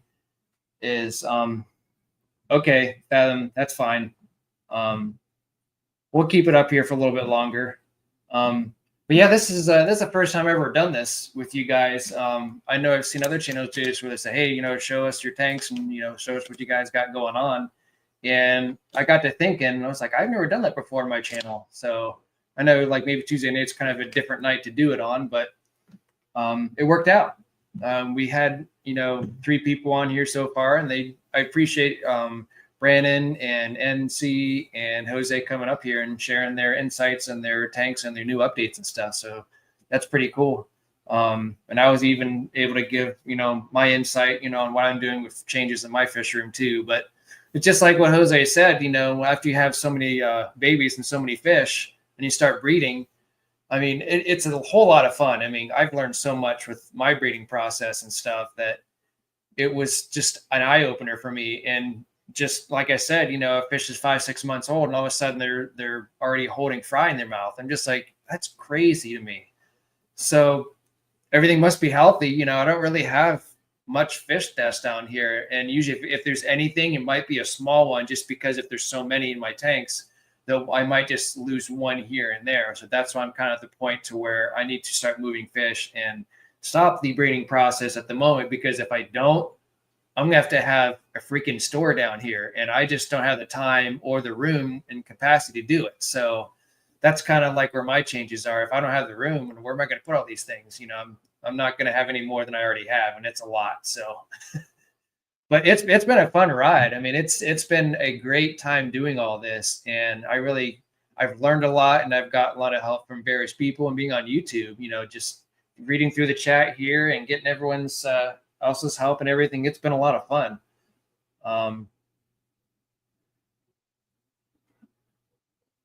But yeah, if there's anyone else that wants to come in, feel free. I'll hang out here for a little bit longer. We've been on here for about an hour and 38 minutes. Yeah, we can bring you back up here.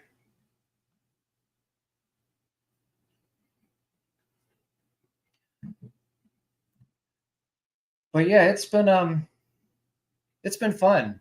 This whole hobby is just in its own, like, how do I explain this? It's so much different than another hobby, like, because it has so much, like, you can do so much with it. Any other hobby, there's a pretty straightforward of how you do things, how you maintain things, what you want to buy, what things you want to make things better or worse, and that sort of thing. But I just feel like with the fish keeping hobby, there's just so much you can do with it. There's so much like that you can personalize your tank or to your setup, to your own liking. And I just feel like with a lot of hobbies, you can't really do that, in my opinion. And I think that's what's nice, is to bring up, and show you guys what I have. And then it's nice to do these type of streams to where you guys can show me what you guys have. And then we can all learn from it. We can all see stuff that we've never seen before, and it's it's just an amazing thing to be able to see that happen. And I appreciate, everyone coming in and sharing their tanks and their different things that's happening in their world. So, are you back in? I don't know. Can you hear me? Yes. Okay, great. I didn't want to cut you off. Well, I didn't see any action yet. It seems like they're still building the energy. Yeah, you know how it can be. But that's really cool that you're just talking about how everything is just make it your own.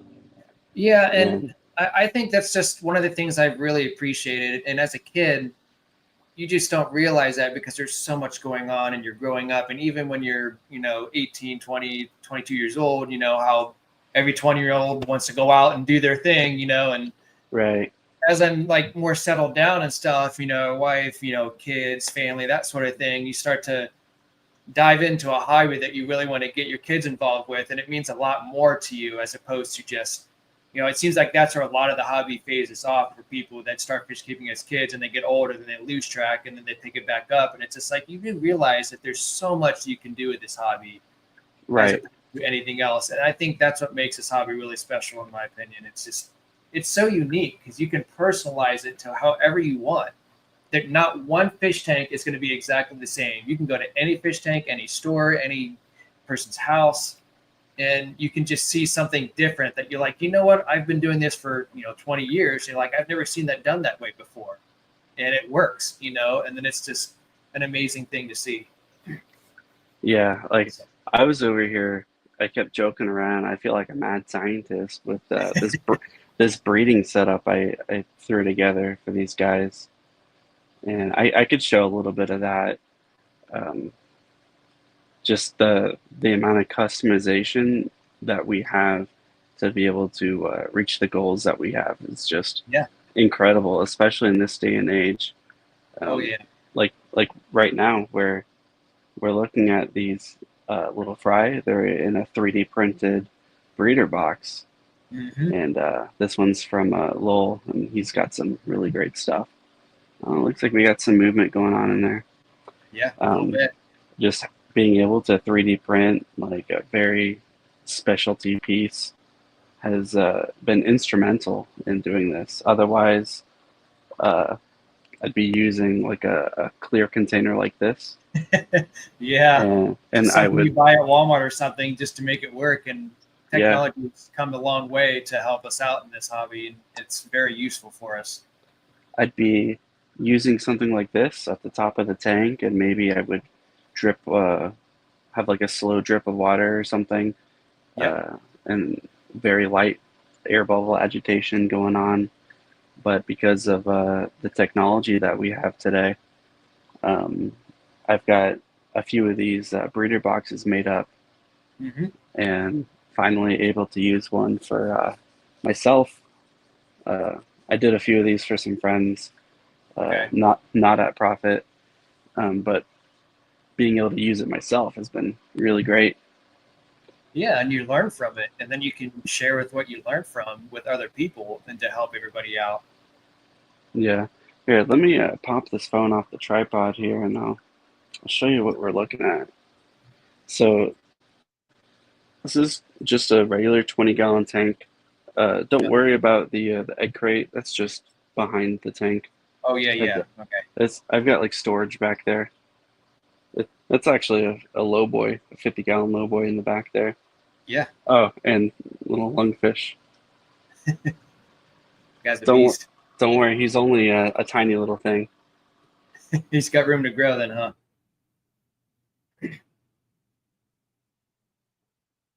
Uh-oh. We lost you.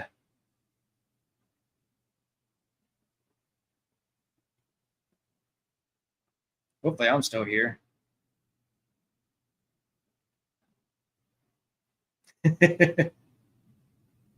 We lost you.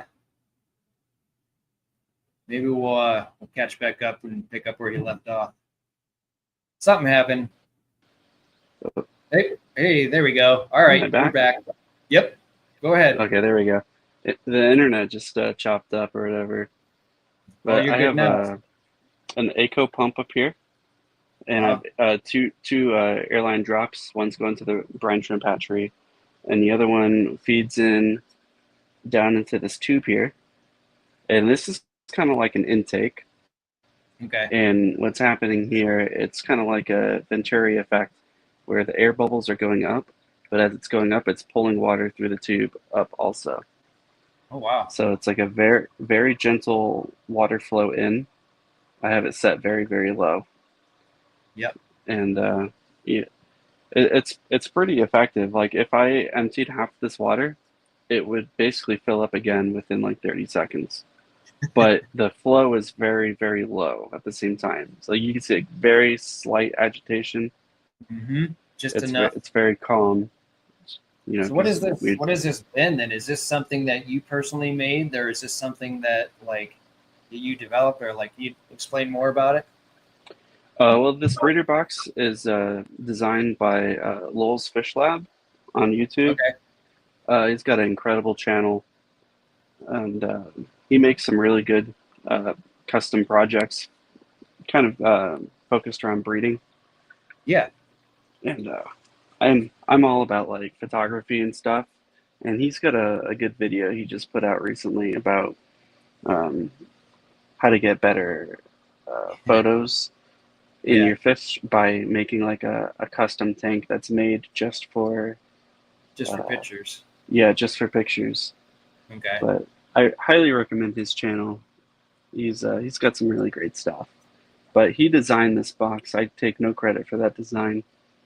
Okay. He kind of took Dean uses containers kind of like this. Yep. Or kind of like what I have the worms in over here.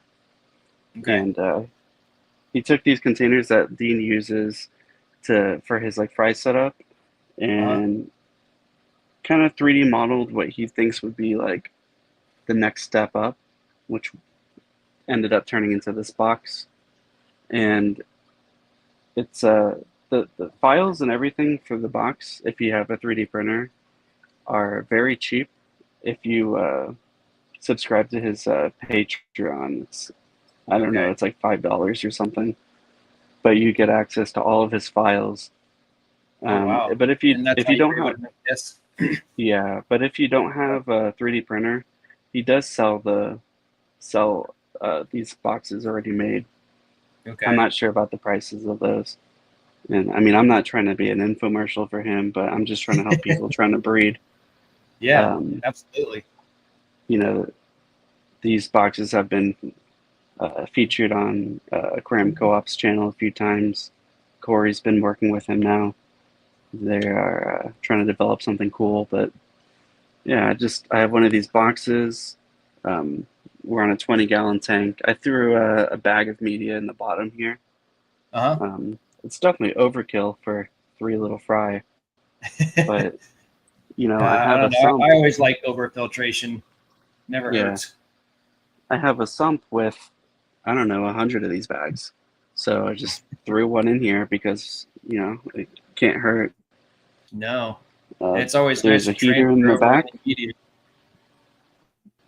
Exactly. Yep. Yeah, it's always nice to transfer. Got a heater in the back. So. Yeah, and this media came from the sump that the fry came from. So, you know, maybe that helps a little bit. Yeah, and absolutely. then obviously the giant elephant in the room here, the brine shrimp hatchery. It's in the tank so that I don't have to put a heater in the hatchery. Okay.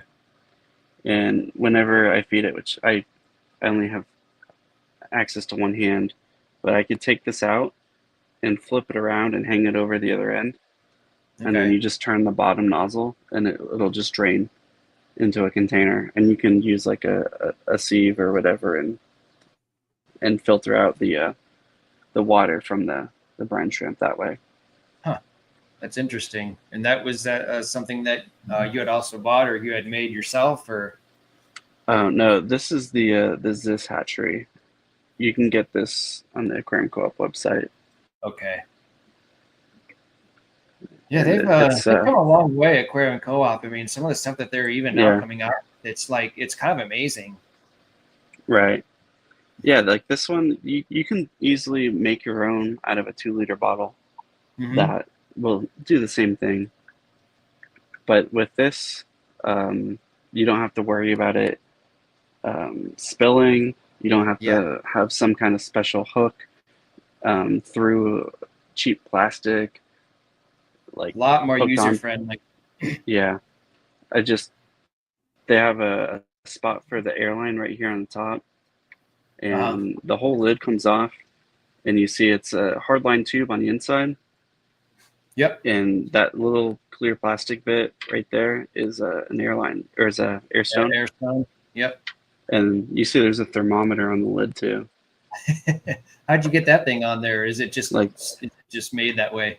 if it's made for it, it Okay. fits right in here. Huh. Interesting. Yeah, they thought of all of it. Yeah, they And did. the bottom here, you can see the little spout. Uh-huh. When you turn the black knob, there's a little shaft inside that drops down, and it opens the valve and lets the brine shrimp and the water come out of that little spout. That's cool. So you don't have What a neat to. little concoction Yeah, there. I mean, I've never seen something like that. I'll have to look it up on Aquarium Co-op's website. yeah. So this is my little science experiment I keep joking about, but it's it's what you're saying about the customization, like. Yeah. It's definitely coming in handy. Like I've got this very rare opportunity in front of me to breed out these guys, and I'm doing the best I can. And the best I can is pretty good right now, just because of the resources we have online. And I mean, if I didn't Yeah. have this breeder box, I'd definitely be putting way more work into this. Mm-hmm. And just to have everything like even like nowadays, like with Amazon and even like eBay, sometimes you can find stuff that's shipped fairly quickly too. You don't have to wait Yeah, to go to a store and wait for something like, oh, well, we're out of this and it's out of stock and it's not going to be here for another week or so. I mean, like I would say 90% of the stuff that I want to get, I can get within a day or two. yeah. And even then, like I don't know, like with the Aquarium Co-op's website, I've never ordered something from them, but is their shipping pretty quick too if you order from them as well? Or Yeah, I mean that's like the whole point. They moved their warehouse from Washington State to Kentucky, okay, so they're more centralized now. They have a map on their site too that shows the shipping. So like if you're anywhere close to Kentucky within like 2 or 3 states, it's like 2 days max shipping. But if you're like further out, I think it goes up to like 3 days or something. oh yeah, I they're think my very next door. rarely, That'd be quick yeah, for me. very rarely. I think they go over like 5 days. I don't, if ever, anymore. Yeah, They've that's not bad at all. Yeah, they've been really fine tuning everything that they're doing with shipping, and they make it look easy, but I know Yeah, it's they do. we'll never know how much trials and tribulation they're having to go through over there, but Right. we only see the good end of it, where we're getting nice fast shipping. Where are they originally in Washington then? Yeah, Okay. there's the store is it's in what's I can't remember the name of the city. Edmonds, is it? I can't remember, but Okay. the store is in Washington. That's where they're based out of. But they opened up their secondary location that's not open to public. It's just like warehouses and shipping and all that. Oh, okay, I And got you. yeah, so that's in Kentucky. And I mean that's just like a big business move to get stuff out to Oh the my majority gosh. of the country. Yeah, that'd 'Cause, be a huge step, and especially if it keeps running the way they do and it works. I mean, that's more power to them, you know. yeah, I mean they have all the analytics and everything. They know what they're doing. People can backseat keyboard warrior all they want, but I'm clearly not they know afraid. what they're doing. Right. Brandon wants to know how big the Beischer eggs are. The eggs are tiny. Um, Trying to think of like a good size comparison. Um, I mean, the eggs are like the size of like a fluval bug bite. Trying to think of something that most people would know the size of. They're tiny. Okay. They're not big at all. Huh. They've already grown to be that size already. How long do you say it was? You think? After the eggs are laid, it's usually about within a day they're fertilized, and then they'll hatch usually within 4 or 5 days or so. That's pretty quick. And then these guys are probably around the 2 to 3 week age range right now. Are Bichurs known, like generally speaking, to grow really fast? Within the first year, they'll grow to about a foot if they're given ample space and a proper diet. Right. And then after that, they tend to slow down. Okay. And after the 1 foot mark, they continue to grow in length, but they start getting like chunkier. Yeah. That makes sense. That's crazy though. Their first year is when they grow the fastest. Yeah, it's especially if you feed them tilapia is like what people like to call the miracle grow for these fish. Yeah. Tilapia just makes them pop off. If you're kind of like gut loading them with tilapia and doing big water changes like every other day, they will grow very, very fast. Yeah, I know that sometimes how do I explain this? Like the tank size really doesn't have, I mean, you can correct me on this too, but it's more so the quality of the water and the diet that would really make the fish grow per se. I mean, tank size has a little bit to do with it too, because if they're stressed, it's, stress like in any animal or human being, it doesn't do them well for their health, Right. But so that would be in partake of the tank size. But I don't know. What do you think on that? Well, the stress is a big thing. Like most fish, to achieve optimal growth, there's a few things you want to get, and probably number one is minimizing the different stress factors, and Yeah. that could be water quality, that could be lowering aggression, that could even be dimming your lights, things like that. Just whatever would make the fish more comfortable would be Yep. less stress, and the better they're feeling, the more likely they are to be healthier. And also, it's the healthier they are, the less likely they are to have a weakened immune system and leave them susceptible to, To disease and stuff like that. diseases and external parasites and everything. Yep. Exactly.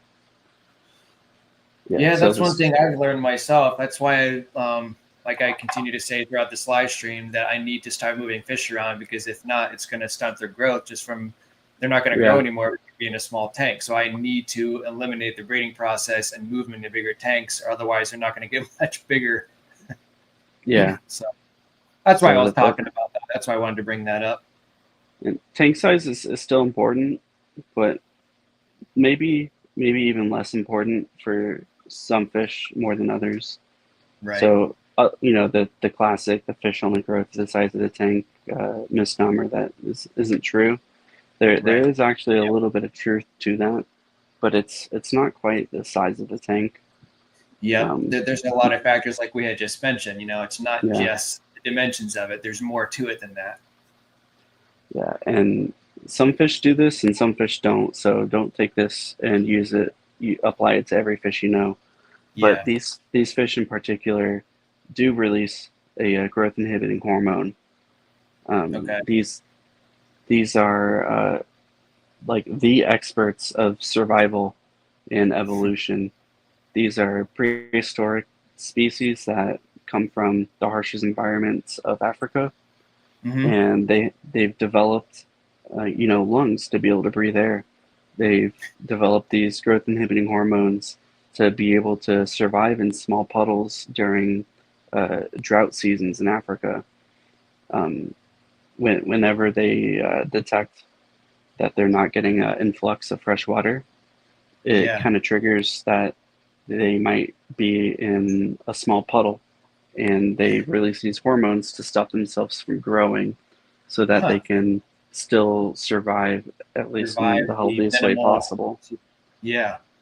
Yeah. Kind of and reminds that- me, like, this might be a bad example, but like if you like catfish around here, like sometimes like Okay. I've seen them go from like ponds to ponds or from lakes to, if they have like a low volume of water, like their fins and their body, I don't know exactly the terminology behind it all, but I know that they can survive for a long period of time, Yeah. probably not as long as Vishers, but that's what it reminds me of. So I can kind of get in a sense of what you mean behind all that. I mean, the craziest example of that, which is studied at universities everywhere, is this lungfish. Of course, you can't even see him anymore. He's in the dark corner. That lungfish can actually be out of water completely with no food or water or anything, no nutrition for 4 years. That's insane. That lungfish can bury itself in like a sand bed, and it'll excrete a mucus that'll kind of make like a cocoon, and it goes into like a hibernation state for up to 4 years. Wow.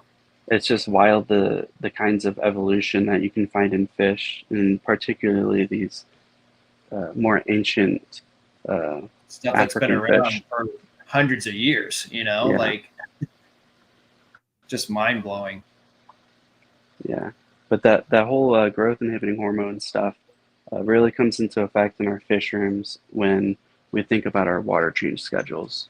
Yep. So your fish could be in a tank smaller than it should be, which it shouldn't, but in everyday use we see this happening all the time, Yep.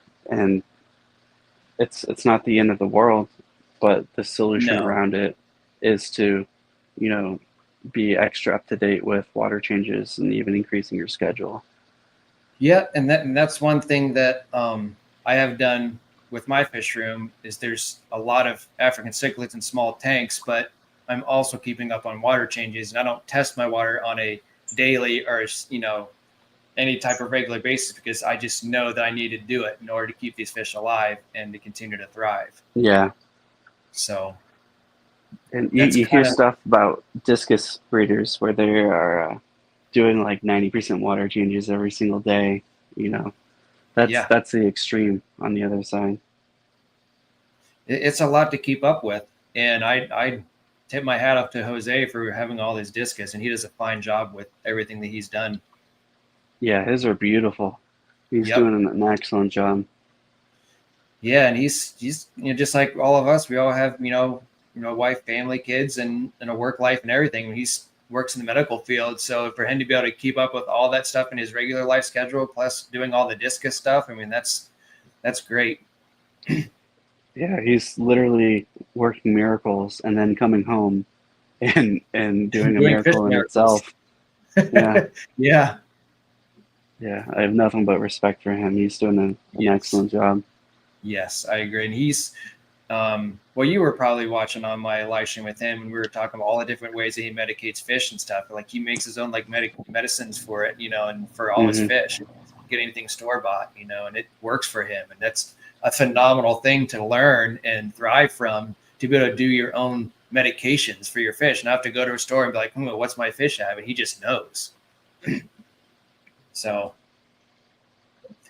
it's unfortunate because even though we, with that being said, that he had lost a couple of discus, but it's just sometimes like we've all known before that sometimes it just happens. There's no rhyme or reason. I mean, That's one of those things where the longer we do this, the more we see it, and it's just, sometimes it just happens, and there's nothing you can do about it, and it's unfortunate, and you just have to see if there's anything you can take away as a note of learning, and then Yep. Unfortunately just move on and just try to do better in the future. And sometimes like I'm sure with him, he's looking around and probably not finding anything he can be doing better.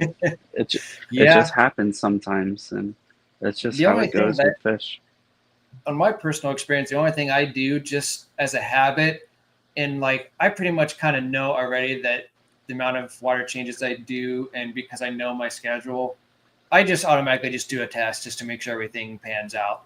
Right. And every time I've had a fish die, I just do a test. And it tests fine. But it never hurts to just double check your, dot your I's and cross your T's, and Mhm. if all goes well. I mean, if you think about it, humans have heart attacks, humans have things that, sometimes things happen and you don't know why either. So, I mean, it happens in animals, you just can't beat yourself up on it. And it sucks, but that's the life finds a way. Yeah. It finds a way in and it finds a way out. Yep. But that's the nature of fish keeping and nature of life itself. So I think that's kind of an important factor to kind of relate it to our own lives,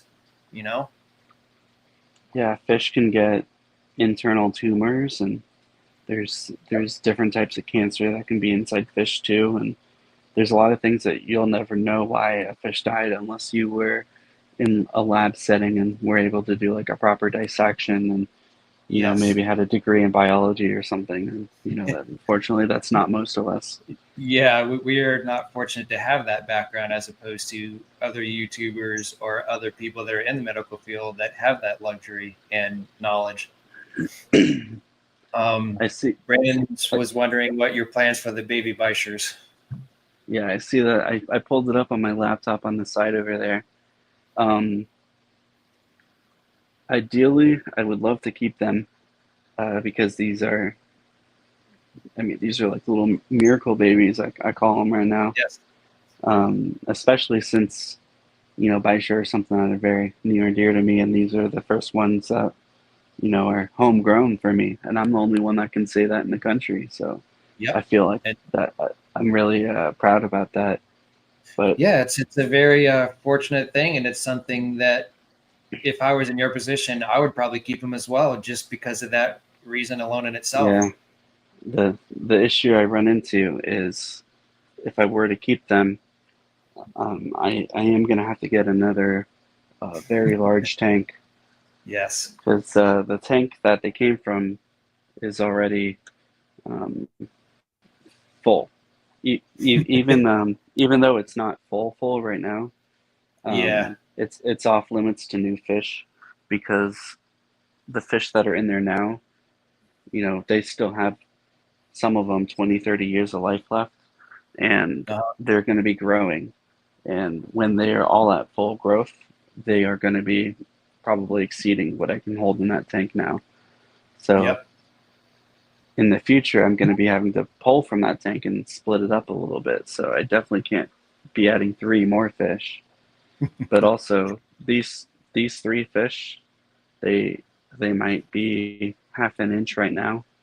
Yes. But I'll tell you right now, if you've ever been to, if you've ever been to the Tennessee Aquarium, they have they have 2 of the best specimen ornate Baisha I've ever seen, and they're probably about 2.5 to 3 feet long, and they are as thick as my arm. That's amazing. And of course, they have doctors and they're fed a special diet and gut loaded with the best food 3-4 times a day. So you said this is in Tennessee, you said? Yeah, the Tennessee Aquarium or the Chattanooga Aquarium, whatever you want to call it. I think it's the Tennessee Aquarium in Chattanooga. But yeah, if you ever have the chance to go there, I highly, highly, highly recommend it. I live 20 minutes from the Georgia Aquarium, like the largest aquarium in the country, and I still prefer to go to the Tennessee Aquarium. Is it a pretty big facility then, aside from the fact of what you had just mentioned? Yeah, it's actually 2 buildings. Okay. And they're connected together. And one side is predominantly freshwater, and the other building is predominantly saltwater. Okay. And their saltwater stuff is impressive, but I've never been to an aquarium that has a better freshwater selection. That's amazing.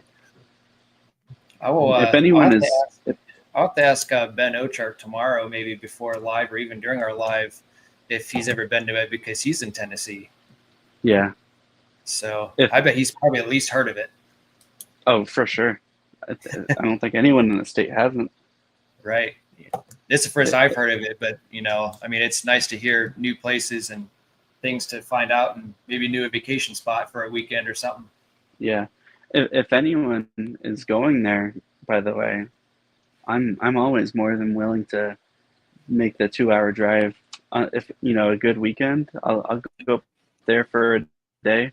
It's 2 hours for me. If anyone's That's ever not going to the Tennessee Aquarium, just hit me up and I'll go with you. You're in Georgia? I love going there. Yeah, I'm just outside Atlanta, Okay. and the Tennessee Aquarium is about 2 hours from me. Totally worth it for you then. I will keep Yeah. that in mind for a future reference. Yeah, and the Georgia Aquarium is practically in my backyard. So same deal. If anyone here, if you're here, then I must be friends with you because we're all nerds. Yeah. If you're here, then I'd be more than willing to hang out with you at the aquarium. Well, that sounds absolutely fantastic. Yeah. We will, Unless it's Bratton or Jorge. we're going to exclude them out. Yeah. Yeah, if it's them, they have to pay. All right, Alex. I think I'm going to wrap this up for tonight. We've been keeping a close eye on this, and even though we've been chatting, I've still been kind of watching on here as well. I look forward to seeing the progression of what you're doing with these guys, and maybe a short that'll see these guys eat in action if you catch it on camera. Yeah, I got it once, and we'll see when they get bigger, what kind of cool videos I get with them while I still have them. I've appreciated everyone's participation in this chat. If someone has made it through this entire live stream, I appreciate it. And for everyone else who popped in, I really want to thank everyone for coming in and saying hi and hanging out with me, because this was actually a spur of the moment live stream. So it was nice to have the attention and the guests and you sharing this with us and everybody else, because I didn't know how this was going to go. So thanks again, Alex, for sharing this with us, and thanks everyone else for hanging out. My next live will be tomorrow, and then we got a few coming up after that. Alex, do you have anything else you would like to say before we end? I saw NC Pleco Cavers, and I thought he's doing some incredible stuff. I just hearing him talk just for a second is very nice to hear someone so young in the hobby, so informed already. And Yes. seeing what he's got going on was really refreshing. So make sure you subscribe to him. Oh, yeah. And, if you're subscribed to me and you're not subscribed to him, unsubscribe from me because I don't want it. I want you to subscribe to this guy, all right? I haven't looked up at his channel yet, and I don't think I've seen him in my chat that I remember from any of my lives. So that's definitely something that I'm going to do as soon as I get off of here and look him up. I don't know how many subscribers he has or how far along he's been on YouTube, but nor do I know how old he is. But just from watching what we saw here live tonight, he's got a huge potential to make a difference in the hobby for all of us and himself. So Yeah. and that alone in itself is phenomenal. And I mean, he's putting in better work than like some of the people in this chat. So I think he deserves some recognition. He needs some recognition, some attention, and if he ever, I think that we should all give him a little bit of those super stickers or super chats or whatever you want to call it on his channel, because I think he's been doing some great things, and I think we need to pay it forward. Yeah. In a sense.